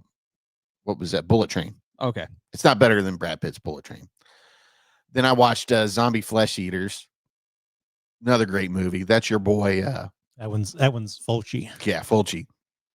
Then I happened to stop over to my mom's house. My brother was at home, and he was like, "Why don't you put something good on?" I was like, "I got you, buddy." Don't worry. Made him watch The Loved Ones. Oh yeah. Got to the end, he was like, "Dude, that was a good movie." I'm like, "Your brother doesn't let you down. I mean, come on." Then we went and seen Bugonia. Then I watched Ernest Scared Stupid on Halloween, and then Halloween 3 Season of Witch. Then I watched Halloween 4 Return of Michael Myers. Yeah. From my guy. My buddy. Yeah, buddy. Yeah. Favorite one. And then so far I've only watched 2 movies in November. I've watched The Ugly Stepsister that wanna watch Popcorn reminded. It was all right. I mean, I give it 3.5 stars. It was unique, and but I wasn't quite as Into it. encapsulated into it as he was. He got really deep on the last episode about that. And then I watched Watch the Skies, which is like a Swedish, I want to say it's a Swedish UFO movie. Mhm. It was okay. It was kind of like a new age, like ET type thing. But that was really good. And then I got to tell you guys, so everybody's been on me to watch Task. And I'm like, okay, I finally got some time. Spooky season's over. I'm gonna watch this. It's really good. That's on my watch list. That's like one I want to start series. Really good. Like, I mean, I liked it so much. And it was from the same people that did Mayor of Easttown. And I just never got around to watching Mayor of Easttown. Yeah, I've heard of that. I want to watch that one as well. I think they were both like 7 or 8 episodes. I think there's 7 episodes. Yeah. But I ended up watching it, and I was like, I gotta watch Mayor of Easttown now. This shit was so good. I mean, the writing is so good, the production value is so good, the direction's so good, the actors are so good. Like, everything about this is knockout. Like, you need to watch it so we can talk about it. And it's not that long. It won't take you that long to watch it. So you can get it over with.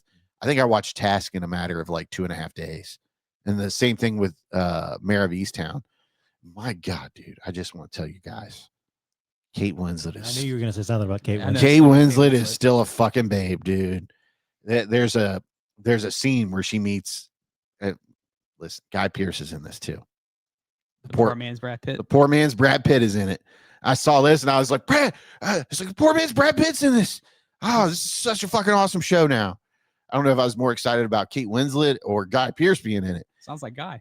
Nah, I mean, he's only in it for here and there, Okay. but he's a side character that serves his purpose. Okay. But I mean, the thing with both Task and Mayor of Easttown, the writing is so phenomenal that you get these multiple stories within the season itself. And they're very like deep storylines. Like, I mean, these are people that are dealing with fucking tragedies and shit. Like, and Task, Mark Ruffalo's character, is dealing with the death of his wife, who is killed by his adopted son, who has some mental issues. Oh, okay. And he had lapsed off his medication and had an episode and pushed his wife down the stairs and killed her. And he's an FBI agent, obviously, and he's a full-on alcoholic. I mean, the dude's got like a big ass, those big ass coffee mugs, those jug coffee mugs. He's like when he gets home from work, he fills it up with ice and just dumps a bottle of vodka in it. But man, it's some really fucking, I mean, they tell you like all the good roles, like actors will tell you all the good roles are in TV now. And like, these are some really good fucking roles, man. But kudos to them. These people that wrote these, I haven't looked too much into it, but man, the writing is so good. The acting is so good. And you find yourself so attached to certain situations. And when these characters are presented with the, what's the word I'm looking for here? But when they're presented with a very testing moment, you're like, oh God, I hope they don't fuck this up. I hope nothing happens to them. Like you find yourself so invested in these characters that you just don't want anything bad to happen to them. And you kind of want them to persevere at the end of the day. But man, just really great watches. I can't say they're the best shows this year because there's a lot of stuff. Yeah. There's a lot of stuff this year. But and Mayor of Easttown was last year anyways, but definitely good. I would highly recommend them. I mean, HBO just seems like when HBO puts a show out, even when it's like half-assed, it's really good. But man, these were just killer series. And if you like anything, what was the one show we watched with Joel Kinnaman? The detective show. Oh my God, what is it? God, I gotta look that up. Yeah, it's. But if you like crime shows, like detective solving shit or epic, cold cases, stuff like that, this is right up your alley. It's really good, and these are shows that you can watch with your girlfriend. I mean, she's not going to be like, this shit sucks. She's going to be into it with you too. This is something that everybody can watch. I mean, age appropriate, anyways. But and if you have to ask me which one is better, I'm going to say Mayor of Easttown, just because Kate Winslet, Guy Pearce, and that one got a lot of acclaim when it came out. That's got Evan Peters in it too. He plays a is that his name, Evan Peters? He played the Quicksilver in the new X-Men movies. Yeah, Evan Peters. Yeah, he plays a detective that gets sent in to help her with this case that she's kind of hasn't solved in over a year. And it's good, man. It's just good. He has really good camaraderie with Kate Winslet. The Killing is what it was. Yeah, The Killing. Yeah, The Killing was so good, dude. Hey, yo, Lennon, can I get a ride? And that's the thing with this one. Like, I couldn't genuinely guess who the killer was or the perpetrator of the crime in Mayor of Easttown. Obviously, in Task, you see what happens because these trash guys are like staking out the local drug deals and stuff, and then they go in and rob them for the cash. So you kind of know what's going on there. It's just a matter of they keep digging themselves into a situation and it gets worse and worse and worse. And you're like, how can these guys be that fucking stupid? Oh wait, they're trash guys. But not that every trash guy is stupid, but they weren't criminal masterminds. I'll just put it at that. But both very, very good shows. And man, Kate Winslet, she's still got it going on.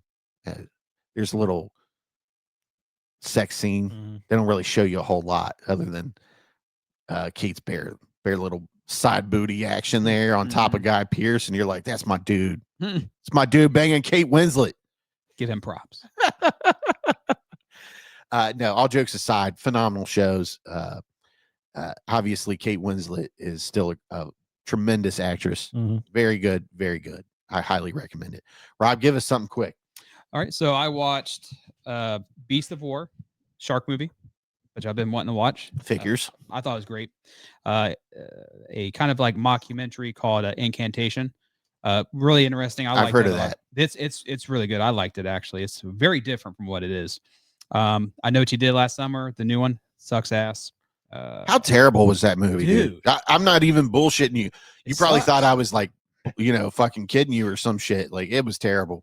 Look, I don't want to look. Basically, one person dies because he won't choke this chick during sex, basically.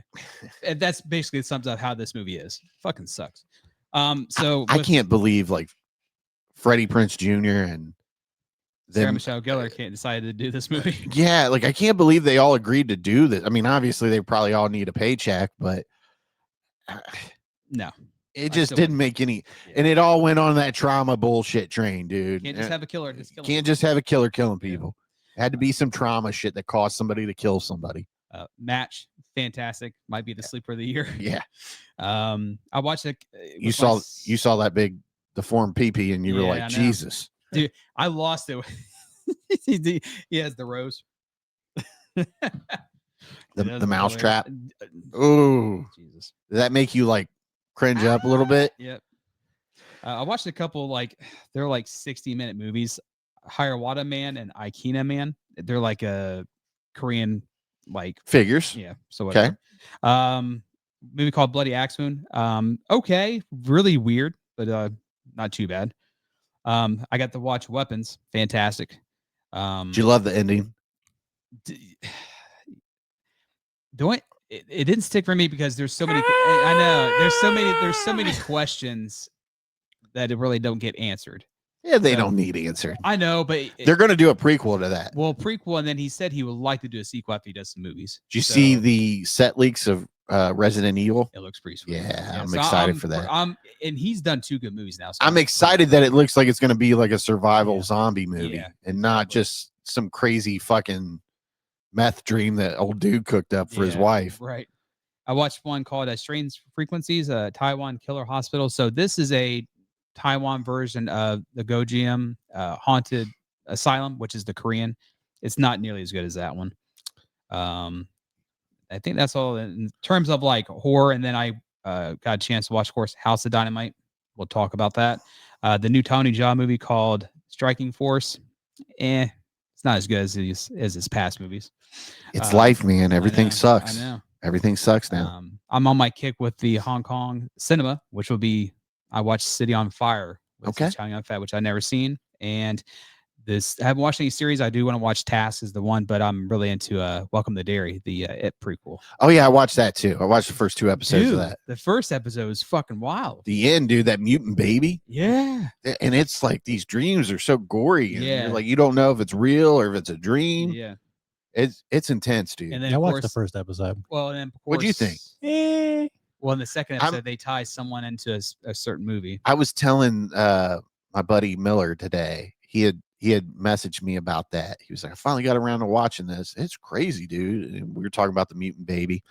And I was like, that's the most boring but horrific show I've ever watched. Like literally, it's fucking boring for 40 fucking minutes. Then something happens. And then you get to the last 5 minutes and it's total mayhem in each episode. And you're like, God damn. Yeah, I was myself a little sleepy while watching it. So, but I don't know. I was kind of like, okay, I like the idea. Yeah. Just not having a hard minute. It's taken a while to get there. Yeah. And I feel like however you feel about the It movies is how you'll feel about this. Yeah. And the first one I liked. Okay. The second one I didn't really care for all that much. At least this one has kids in it, so you're thinking hopefully it'll be more like the first one. I found the second one to be very like boring, and that's kind of how I'm feeling about the series. I was interested. I'm intrigued what they're doing with it, but I mean, like I haven't watched the second episode yet, so I'm hoping to get a little invested in some of the characters. It's fucking boring. Like it's really boring, and then you get to the horror of it, and you're like, oh, this is good. Yeah. And that's kind of what I was thinking on the drive over here. Like, how would I describe it? Like, it's vibeless. There's no vibe. Yeah. Like, it should be kind of like, it shouldn't just wait for the horror, but you should have like some sort of dread and it's just no vibe to me. And there's no character that you can get attached to yet. Yeah. So I mean, obviously they're really showcasing that girl with the glasses. Yeah. But even then, you're kind of like, okay, let's move on. So I it's don't weird. It doesn't. We talk about this all the time. Like, I feel like old TV shows, you could watch an episode of a TV show and it had a beginning, a middle, and an end. It told you a story. And a lot of these newer shows that only have like the 8 or 10 episodes, they don't want to do that. They want to sort of leave you hanging in the middle of stuff, and it just doesn't hit the same. So maybe after, I for a lot of these shows, I try to wait for a couple episodes to watch at once. Yeah. And I just didn't get around to watching the second episode. So I'm hoping it kind of starts to work itself out. Like I said, that's life, brother. Yeah. All right, you done? Yeah, I'm sorry. Good. Yep. You good? Yeah. I didn't mean to like rush you there, but Oh, and I got of course, on Halloween, the original Halloween and Trick or Treat. okay, good. Okay, so we got 2 movies to kind of get through here. We got to talking tonight, didn't we? Mm-hmm. Oh, jeez. Talking about Valhalla and communists and terrorists. The big. Do you think conservatives are going to start calling it the big crapple now? Welcome to Valhalla, brother. Me and Rob were talking about that guy that dressed up as Cash Patel for Halloween. I'm like, that's the best Halloween costume ever. Do you think Cash Patel talks to people on Grindr and sends them over to his enemies' houses? You think Elizabeth Warren is being visited by numerous gay guys off Grindr? I think Patel's too busy wondering about how far and over his head he is. Yeah, I was explaining this, told this to somebody. I'm like, because he was one of those guys who like, I released the Epstein files, and you think somebody came into his office one day and said, cut that shit out, or we're gonna fucking kill you. Yeah. Pretty much. There's no evidence. Are you gonna be out in the desert, motherfucker? He'll find himself in a pile of ashes. You like that nice hot Russian girlfriend that you have that's pretending to be American, right? Yeah, I do. But I still want to release the Epstein files. He's like, a guy comes like, would you like to live a long and happy life, or have you heard of Jimmy Hoffa, sir? Would you like to find out where he is? Would you like to be buried under the new Washington Commanders Stadium? They're gonna bury him under the ballroom. Like anybody who released the Epstein files, you're going under the ballroom. Yeah. All right. So House of Dynamite. This is Kathryn Bigelow's new movie. This was released straight to Netflix. I don't see a runtime on here. Do you? Should be right up at the top. Is it? Or like 110 minutes or something like that. I feel like it seemed longer. It's weird when you go from the mobile to the desktop view. Whatever. Rob, look that up. When a single unattributed missile is launched at the United States, a race begins to determine who is responsible and how to respond. I gave this 4.5 stars, dude. I was into it. Idris Elba's in it. He plays the president again. Of course. Rebecca Ferguson. 112 minutes. Okay. So it's closing in on that 2-hour mark there. I really like this though. This was intense. Kathryn Bigelow, she knows how to make a political, dare I say thriller? I mean, I guess that's what it is, but this really showcases you, like, it takes place in 3 acts, right? Yeah. I want to say it's 3 acts, and every act is a different perspective of different people. So like the first act I want to say is Rebecca Ferguson, her waking up and going through the motions with her family and then going into work. And then the second act is like generals and the different command centers that are, in charge of our defense and stuff like that. Then the third act is our boy from The Night Agent and the president, Idris Elba. That's another thing. A dude from The Night Agent was in this. I thought it was like season 3 of The Night Agent. right. It felt like we got out of the car. I'm like, is this a prequel or what? And a lot of people just didn't care for this because it didn't have like a solid ending or whatever. But I look at, like, they humanized all these people. Like, they really showed you, like, the people that are protecting our country, they're humans. Yeah. They have regular lives. They have children. They're just trying to make it through the day, like all of us. Negative impact. Yeah. And you really get a bird's eye view of what our defense is like in this. And it was so uproaring that the Pentagon had to issue a statement, because there's a part in this movie, spoiler alert, where the guy that plays the night agent, I forget what position he was in this, but it's Not the football. it's crazy though. Once they realize that the missile, because they get an alert that a missile's been launched out to sea, but they don't know where it's from because the satellite missed it. So I mean, that goes to show you, like, our defense is penetrable. You know, like, shit can get through at any moment. He was the Deputy National Security Advisor. Okay. Because once it gets launched, they start going into protocols. Yep. And they gather up the cabinet, essentially, people that they need to survive, and put them in bunkers or safe places and whatnot. But yeah, I mean, they launched the counterattack missiles, and they're like, oh, this is a sure, all the old heads are like, oh, this is a sure thing. Yeah. And the dude that plays the night agent, he's like, I don't want to overstep here. And the president's like, fucking do it, dude. I need to hear, the right numbers here. And he's like 61% or something. He was like, we only have a 63% chance of hitting the missile. And the way he describes it is, it's a bullet hitting a bullet. And you think about that, that's fucking impossible. And that's the name of the chapter, by the way. Yeah, that was the act. But man, what a great movie, great performances. I mean, for $50 billion, that's what gets me. Yeah, $50 billion buys us a coin flip. Yeah, and that's the thing. You're going to see people in this that you recognize from other movies and television shit. There's a lot of A1 acting in this. I'll say that. Yeah. But Jared Harris, that's the guy's name. He played in was it Say it. Say it. The pressure's on. Say it. What was he in? Chernobyl. There you go. Yeah, he was fantastic. He pulled that out of the last. Yeah. I was getting ready to call him a piece of shit. Yeah, he was the main character in Chernobyl. Yeah, he was the main guy. But yeah, I just thought it was a great look. And I mean, people need to, you look at our current situation with the president we have, and you look at this movie, and I think, like, what would our sitting president do in this situation? And I think it would be bad. I don't know if he can handle it. He can't. Like, the scope of this is just so tremendous, and the gravity of the situation is unlike anything that a normal person can comprehend. Yeah. People always think, oh, we're fucking America, we're big and bad. Like, no, man, this shit can happen to us. Yep.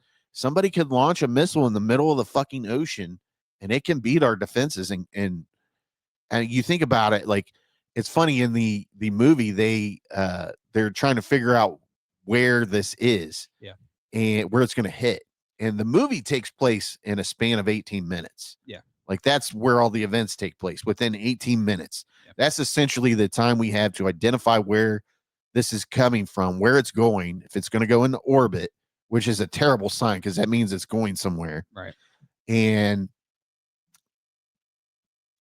then we have to get the defenses measures, operated.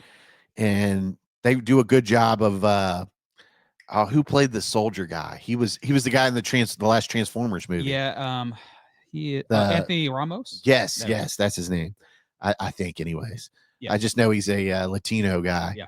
But you see this and you're like, we literally have a matter of like 10 minutes to make the most important decisions to save the world, or to not obliterate the world. Yeah. Just put it that way. And it's insane. They give you, between the analysts that are tracking anything that gets shot up into space, between the guys that are in the military that are in charge of shooting the nukes out, and then you've got the president, the generals. I mean, it's just such a full spectrum movie. And I really loved it. You could tell they did their homework for this. And I saw a couple of interviews after the Pentagon responded to it where they said it was absolute fabrication. And the guy that wrote this with Kathryn Bigelow, he was like, I stand by this. We did a lot of research, and I can tell you for a fact it's a 63% chance. And the Pentagon was like, no, it's closer to 100. It's like, okay. So I really liked it. I don't know what you guys thought about it. You didn't seem to be. I'm looking at your review here. The one movie you fucking reviewed, 3 stars. 3 stars. Rob gave it 4 though. Yeah. I think I pushed him to the 4. Yeah, you did. Rob's like, oh no, if I go below 4, he'll beat me. Yeah. I think it's a movie. Like, I think they should show this in schools. I mean, just to give people an idea of what people go through on a daily basis. Because I mean, even if they're not defending, they're doing drills to be prepared for this situation. You know, I'm waiting on you. Like, what do you think? I'm waiting on Rob just to say his piece. Like, I agree with everything Sleazy said. The end. No, I didn't care for the ending, but I understand where it's going with the ending. But it's the same thing with Civil War, the movie Civil War, with you kind of don't know what's going on or who's in the right, who's in the wrong, that sort of thing. But it's scary because that's true. It really is. Like, yeah, and like you said, it's just we're America big bad, this and that. That's true, but there's consequences, and everything's not as fucking simple as you make it seem. Everybody thinks we're in this like bubble where we're ironclad protected, and that's just not the case. If somebody wanted to, they could send a nuke over here and hit us. I mean, we can't get every last one of them. Well, at this point, you can just do an EMP at this point. Yeah. I mean, we're so dependent on technology and just wipe it out. That's another thing that they worry about, like, them sending a weapon down from space that takes out all of our communications. Yep. And it would cripple us. If they took our power out, imagine how many people would die. What's like, it's insane. Escape from LA. But Back to the dark I thought it ages. was interesting when they're trying to figure out the trajectory of the missile. They're like, right now we have landing in Columbus. And I'm Cleveland, like, Columbus. Fuck. Yeah. Just vaporize me. And you think about it, like here in Columbus, we have Battelle and a couple other things that are essential to the military. So we are a target. Yep. And it just is very awakening when you watch this movie. You're like, holy shit. I really felt bad for Hot Sauce. He's getting vaporized. Yeah. Which maybe is the best position to be in. Well, no, and you think about it, not to cut you off, but if they were to hit Chicago, that would be a tremendous fallout for the entire country. I mean, literally, middle section of it. You'd have to be on the West Coast to avoid that. Well, it depends on the wind. Yeah, which way the wind blows. So I just wasn't really into this. Like from the very beginning, just as a movie, I kind of hated the way it was shot. It looked like a Netflix movie. It was edited like a Netflix movie. So, I liked it, man. So from the opening shot, they're doing that editing where they cut every couple of seconds. It felt like I was watching an episode of The Office because it was trying to be almost like a faux documentary. It's that very like fast cut, and it's I think it's done by design to kind of like stress you out and to put you in the situation. But all it does is make me not like it. I don't have a problem with it, but I can see complaints there. So I do. My part of the problem is again like I don't like that they show the same thing 3 times from different people's viewpoints because I don't think that after the first time they think particular to it. You get to see more of certain people and hear more of what they said or whatever. But like there's never any like significant information that somebody in one section didn't have for somebody in another. So it's basically like, oh, I'm just watching this thing over again from a different point of view, but there's no difference. Well, you got to see like what was going on in everybody's head. Yeah, but as they were getting ready to make the decisions, like the night agent guy is. But the problem is then by the end, we don't see the decision. Yeah. So it doesn't really. And I don't think that the movie is about the decision. The movie is about like, oh, this can happen to us. And sort of, but what could happen to us? We don't know because we don't know what happened. We don't know. I have a feeling that the nuke went off. Probably. Yeah. But I would have rather seen that. I think that would have made. But it would have been interesting, like, because they even mentioned like there's a high probability that the nuke won't go off when it lands. And again, because we don't know who shot it. Yeah. It would have been interesting, but obviously she didn't want to. The whole point of the movie is to make you realize that this can happen and that these are real people that do these jobs, these not just jobs, they're very stressful and just, I mean, can you imagine going home at the end of the day after dealing with that? I mean, how do you go back to work the next day? You say, well, nothing happened. Good. Right. But again, like It takes a special person to do these jobs. it makes everything so vague. There's no like, I didn't feel any tension like through the whole show. Wow. And that's the thing. Like you're supposed to be, and again, I think it's because I think you just need to take an edible when you watch movies like it's these. because they told the same thing 3 times. Like if this had been told chronologically, it would have been a lot better for me. That really like all in one setting. like you're waiting, no like, different perspectives. like you're waiting, like, oh, they're doing it this way because when they show it to me again, they're gonna like drop a bomb on me that I didn't know the first time. Like, no, that never happens. And again, like you think you get to the end and you're with the president.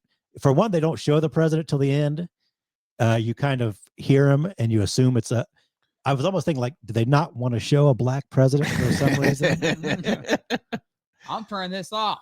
Yeah. It took a job. Exactly. Ain't my So I'm president. like, is it like a political thing that they're not sure? You know, because sometimes those political things will not show you the president. They don't want you to know if he's a Democrat or Republican because they don't want you to. Have do you all that seen stuff. like 30 Dark Zero? And And that's the other thing. Like, I haven't seen Kathryn Bigelow's war movies, so I They're haven't, good, I haven't seen dude. The Hurt Locker or Zero Dark 30.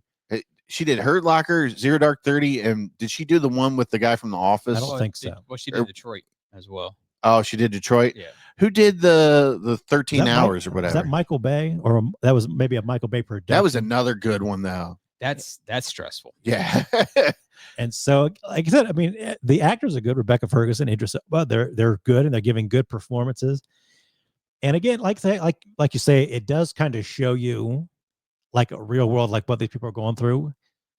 But it just keeps. I don't because there's no. And again, they don't have to show us the bomb going off or whatever. But I think those things matter because it matters if it doesn't go off and our president orders retaliatory strikes against. Like, I don't think anybody in any position, like if you didn't know any, like who shot a nuke, you wouldn't bomb Russia, you wouldn't bomb China, you wouldn't bomb North Korea because you don't have any idea what you're doing.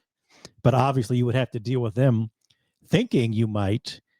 And it's like, okay, I would have liked to have seen that movie. Give me the whole movie from the president's position. And that's the thing when you get to the president's perspective, that final act of the movie, and he's got the Marine. Is it the Marine that's with him that carries the nuclear football, or I don't know what it was. I don't know what branch he is, but Yeah. that's a real thing. That's Yeah. a guy that follows the president around every day. And you know, the president's like, I might need a little help with this. Right. Like, what do you think we should do? And the guy's like, it's like a menu. Here's your options. You know, do you want rare, medium, or well done? He was like, if it's gonna hit us, I recommend a well done, so we don't have to deal with anything afterward. And I'm like, that's the worst fucking idea ever. Well, it's just we don't have to deal with anything after. All right, Except for nuclear fallout for the Yeah, entire yeah. world. But you know, we'll just get past that. Don't worry Yeah. about that. But yeah, I mean, you see, like the impression I got was that the president in this movie was very much like an Obama style president that was popular, and you know, he sees the moment. We all know he's a Democrat. Right. Yeah. And on the call, he's like, this isn't a decision that I want to make, but here we are. I got to do something. And he's really leaning on his cabinet, and nobody's really giving him any answers except for the general. Yeah. And the general's like, we have to act before we can't act. And we've got to let them know, don't fuck with us. Mhm. And to a degree, I agree with that. But at the same time, like, And that's sort of the thing. Like the general wasn't like crazy about it either. He wasn't like, we're nuking these fuckers. yeah, He's kind of like still being measured in his response, which, you know, is good in real life. But he in a wasn't, movie, I don't think he was condoning the well done attack. He Right. was definitely like, let's just send a message. but he wasn't ruling it out either. Yeah, no, he And again, definitely that's wasn't. sort of my thing. Like there's nobody like really pulling one way or the other. So it makes for kind of a boring movie for me. If you want to watch a movie about nukes, watch War Games. Or a lot of people, if you read through the reviews, they talk about what's the movie? I keep forgetting what the movie is. Let me pull it up here real quick. But there's a movie with Henry Fonda where he plays the president. But I think for an educational standpoint, because I don't think a lot of people know like what all goes into Fail safe. everyday accounts for people that work on national security. I mean, this is serious shit. And we have people that are 24/7 working to protect us. And again, I wish they'd have gone more into that. And every measure is not 100% clad like Right. we are. And I think that's a big part of the movie is we're not as safe as you think we are, as safe as they want you to think we are. Like, these are big issues, and that's why we have to be diplomatic in our foreign affairs and not this, we're fucking America, we're better than everybody else. You want to fuck with us? We're going to nuke you. Well, But even then, I think it doesn't get into anything. That's my problem. It does raise the issues you're talking about, but it doesn't really do anything. It strays like just enough to make you think about it. Right. And I think that's the purpose of the movie. It's not to show you one way or the other, but to make you think about the issues. Right. And like, people don't realize, but this is like a lot of shit that I think about when I go to vote. I'm like, who's the best representative for diplomacy that we have? You know, like, there is a lot that goes into your vote. It's not just about your paycheck and things abroad, but there is a global presence that we have to work on daily to stay alive. And people don't realize that. And again, like I say, it brings that up, but it doesn't really get into it. And I think the movie would have been a lot more interesting if it did get into that. That's sort of my overall problem. Like, there's so much going on and so little going on at the same time. But quickly, there's a movie called Failsafe where Henry Fonda plays the president. It's been a while since I've seen this one. But basically what happens is I think America accidentally ends up launching a nuke at like Russia. And there's all these moments where it's like, oh, we'll take care of it here. Oh, that messed up. Oh, we'll take care of it here. Oh, that messed up. Well, we'll take care of it here. Oh, that messed up. And eventually the nuke hits Russia. And Henry Fonda, spoiler alert, sort of. But at the end of the movie, Henry Fonda is like calling Russia, like, this is 100% an accident. We did not do this. And his compromise is, we'll nuke an American city to show you that. Oh, wow. But that movie led to Dr. Strangelove, Kubrick's movie about nuclear war. And I just feel like either of those movies would be better than this one. So like, if you want people to deal with how this thing would go, I'd rather watch those two because they're a lot better. And even War Games is a better nuke movie for me. So like I say, I gave it 3 stars. I don't think it's a bad movie or anything. It's just kind of, I get your complaints about it. Yeah. It would have been a more interesting movie if the president had been President Trump. Like, the nuke's going to hit Chicago. No crime in Chicago. Let it big, go. Beautiful nuke. They didn't vote for me. Fuck them. Yeah, exactly. Right. That's a Democrat problem. That's a blue state. Not All right, we are well over our time. We got to get going here. This is the last segment.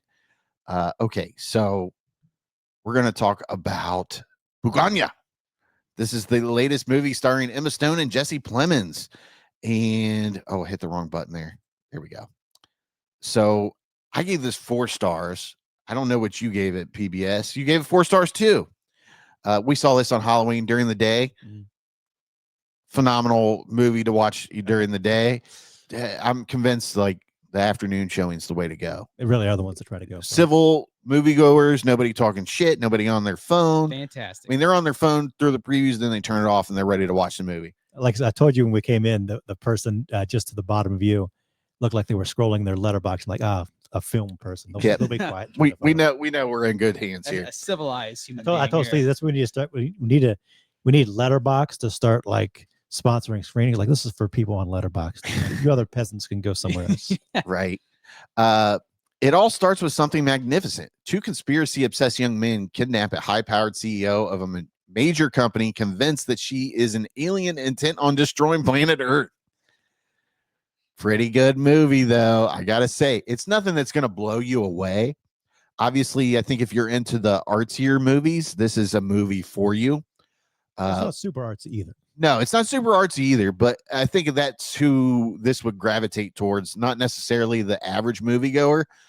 And I saw where a girl I went to high school with, she was a couple years older than me. I think she was like three grades ahead of me. She was a senior when I was a freshman. Her best friend used to date one of my friends, Luke's older brother. And she posted something. Has anybody seen this yet? I want to go see it. Yeah. It's been advertised as a comedy, but I don't know if it's quite like that. And I had to put, I was like, it's a really good flick, but it's not a comedy by any means. If it is, I see that it's called like a dark comedy. I don't even know if I'd call it a dark comedy. Yeah, it's weird because it's more or less like situational comedy. You really, well, directed by Yorgos Lanthimos, and you really have to have, because all of his movies are sort of dark comedy, but they're more dark than comedy. Yeah. It's more like dark absurdism almost. And I felt like this had some overtones of like how quickly people fall into conspiracy theories. But I will say it was good. Like it had me guessing all the way to the very end. And there's a scene at the very end where the tone just kind of gives it away. And you're like, oh yeah, something's about to go down here. For a lot of people, the ending, I think, is what decides whether they like it or don't like it. Yeah. And we don't want to go there because it's too spoiler. We'll let that go for a while. But like you say, it's for the majority of the movie, it's Jesse Plemons and like his autistic cousin. Yeah. And he's kind of got his cousin going through all this stuff. Like we're gonna get these Andromedans, and he's got like his cousin like chemically castrating himself. Wait, he talks him into it. Yeah. He's like, we can't be persuaded by anything at all. The Andromedan will throw sex at us, and we have to be 100% focused. No masturbating or nothing. We can't be focusing on, it's very, sounds like something RFK would say. And that's the thing, like you're watching this movie and Jesse Plemons' character is obviously crazy, right? Like all these conspiracy theories, all the Andromedans, you got to cut their hair off so they can't communicate. I mean, this is a guy that doesn't take care of himself. He's got the scraggly beard, the long hair. He's living in the house that he grew up in, I guess, his mom's house, and you could tell it's not taken care of. It could be, but at the same, there's little moments at the same time because he's kidnapped a CEO, where he's talking about like you people are killing the planet, and you're like, is he talking about Andromedans or is he talking about CEOs of these giant companies? Right. So there's some moments where even though he's got Emma Stone like chained into his basement, you're kind of like, well, he's not totally wrong. Right. So you kind of find yourself agreeing with like this, even if she's not an alien, he's doing the Lord's right? work here. He's not totally wrong. But then of course there there's a scene where he hooks it up to the house's electricity and be like, we're gonna run some volts through you if I don't feel like you're being honest with me and telling me the truth. And so there's some kind of violent moments where it's kind of hard to watch at the same time. And there's also Stavros, I forget his last name, but the comedian, he's in it. Yeah. And he's got some little role where I guess he's like a town cop, and he was Jesse Plemons' babysitter when he was younger, and it's sort of implying that like maybe he molested sexually Jesse Plemons at some point. And what was the vibe, do you think? Was Stavros supposed to be a bad guy, or was he supposed to be like really apologizing for like, hey, I was young and stupid and I think he was trying to do the right thing. Yeah. And I think he realized he did something childish when he was a babysitter. Right. He was a kid, but he was watching kids. Yeah. And we don't really know what he did. Yeah, whether it was some kind of bullying or full-on sexual assault, Right. we don't know. It's just kind of alluded that he did something fucked up that might have fucked Jesse Plemons' character up. This is sort of why he is. And he's really sincere about it. I thought so too. I feel like he's sincere, and he wants to be the guy's friend and make sure he's okay. Right. And you feel like, you don't just feel like he's just covering his ass. Yeah. You feel like, I was young and I really did that stupidly, and I'm sorry. Yeah. But and that kind of comes back to the climax. And that was one thing. The girl I was conversing with on Facebook, girl, this is a woman here, but she was like, Stavros is in it. It's got to be funny. And I'm like, he's good. I did laugh when he showed up because I didn't know he was in it at all. Yeah. And I mean, he just has that demeanor about him. Like, this is a dude fucking around, Right. But he serves his purpose in the movie, and he does a very good job. Is he funny? Not really, because the situation commands him to be somewhat serious. Right. But good job for him. There's some good acting by him, I thought. Everybody's good in it. And how does Emma Stone keep getting these knockout roles? Like, is she just have somebody choosing the best roles for her? This is like her third or fourth movie with Yorgos. So she obviously likes working with him and thinks he's got some interesting movie ideas. This and that last movie I saw were just completely fucking nuts. Yeah, I still haven't seen Kindness. I like this a little bit better of Kinds of Kindness, but man, she's just, I don't think that there's anybody that's close to her level right now in acting. I mean, she's killing it. Yeah, Especially in this. it's just, as John Oliver would say, banger after banger after banger after banger. And like I said, I think for the average moviegoer, this is going to be average or below average for them. But it just depends. You may be surprised how much you like it. Because, I mean, there is a twist. And what that twist is, we're not going to tell you. But it's definitely a good movie. And there's a lot of great scenes, great acting. And like you said, I think anybody can relate to this with all the conspiracy theories that go around, and especially in our own government and stuff like that nowadays, and CEO, these polarizing figures that run the country. And you're like, holy shit, like, yeah, this could kind of fucking happen someday.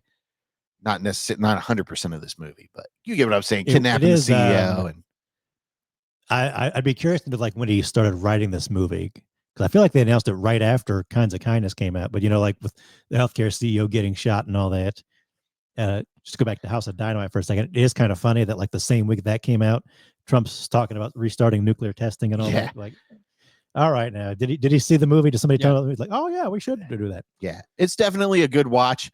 Do you want to go to the theater and watch it? I'm going to tell you, you probably don't. Of course, it's probably out of theaters already. It might not even be in the theater.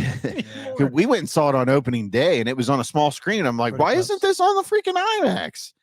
But yeah, I mean, this is one. I think this will probably be on one of the streaming services, within 90 days, and you can wait to see it then. But I think he is sort of a divisive filmmaker. I think like movie people tend to like his movies, even though they don't necessarily like all of his movies. I think that I think she may get nominated for this at some point for some awards. I think Jesse Plemons will definitely be on there. Jesse Plemons really, he really kind of carries the movie. I'd like to see his cousin get nominated because he was a good part of that movie. And this was, he was autistic in real life, right? But good job for him. He was good, dude. He played a good part in that movie. And there's a pivotal scene with him that really propels you to the last act of the movie. And I found it to be very entertaining, and it kept me thinking throughout the entire movie, which is very rare nowadays. Because you got, especially, you got, on the one hand, you got them worried about sort of getting caught, and Stavros is coming after man. They're kind of trying to do their thing. But you've got Emma Stone at the same time. Like, once they kidnap her, she's very like matter of fact, like, look, I'm a high profile female CEO of a company. They're going to come looking for me and all that. And that doesn't work. So as they go on, she starts having to plan it with it. Like, I'm sorry, I lied to you. I am an Andromedon. And he's like, well, I need you to record this message to tell your mothership to let us up on the solar or the lunar eclipse. And she, like, yes, I am the end, blah, blah, blah. And she's like, is that the best you can do? Do you expect me to believe that? So she is playing into it as well at certain points. And it's like I say, I found this to be a really solid movie. Certainly, I'd put it in my top 5 of the year so far. Yeah, it was decent. And that's the thing. It's a really great movie, but is it one that you need to go to the theater and see? Probably not. Yes, you need to see all of your movies in the theater and learn some etiquette, you heathens.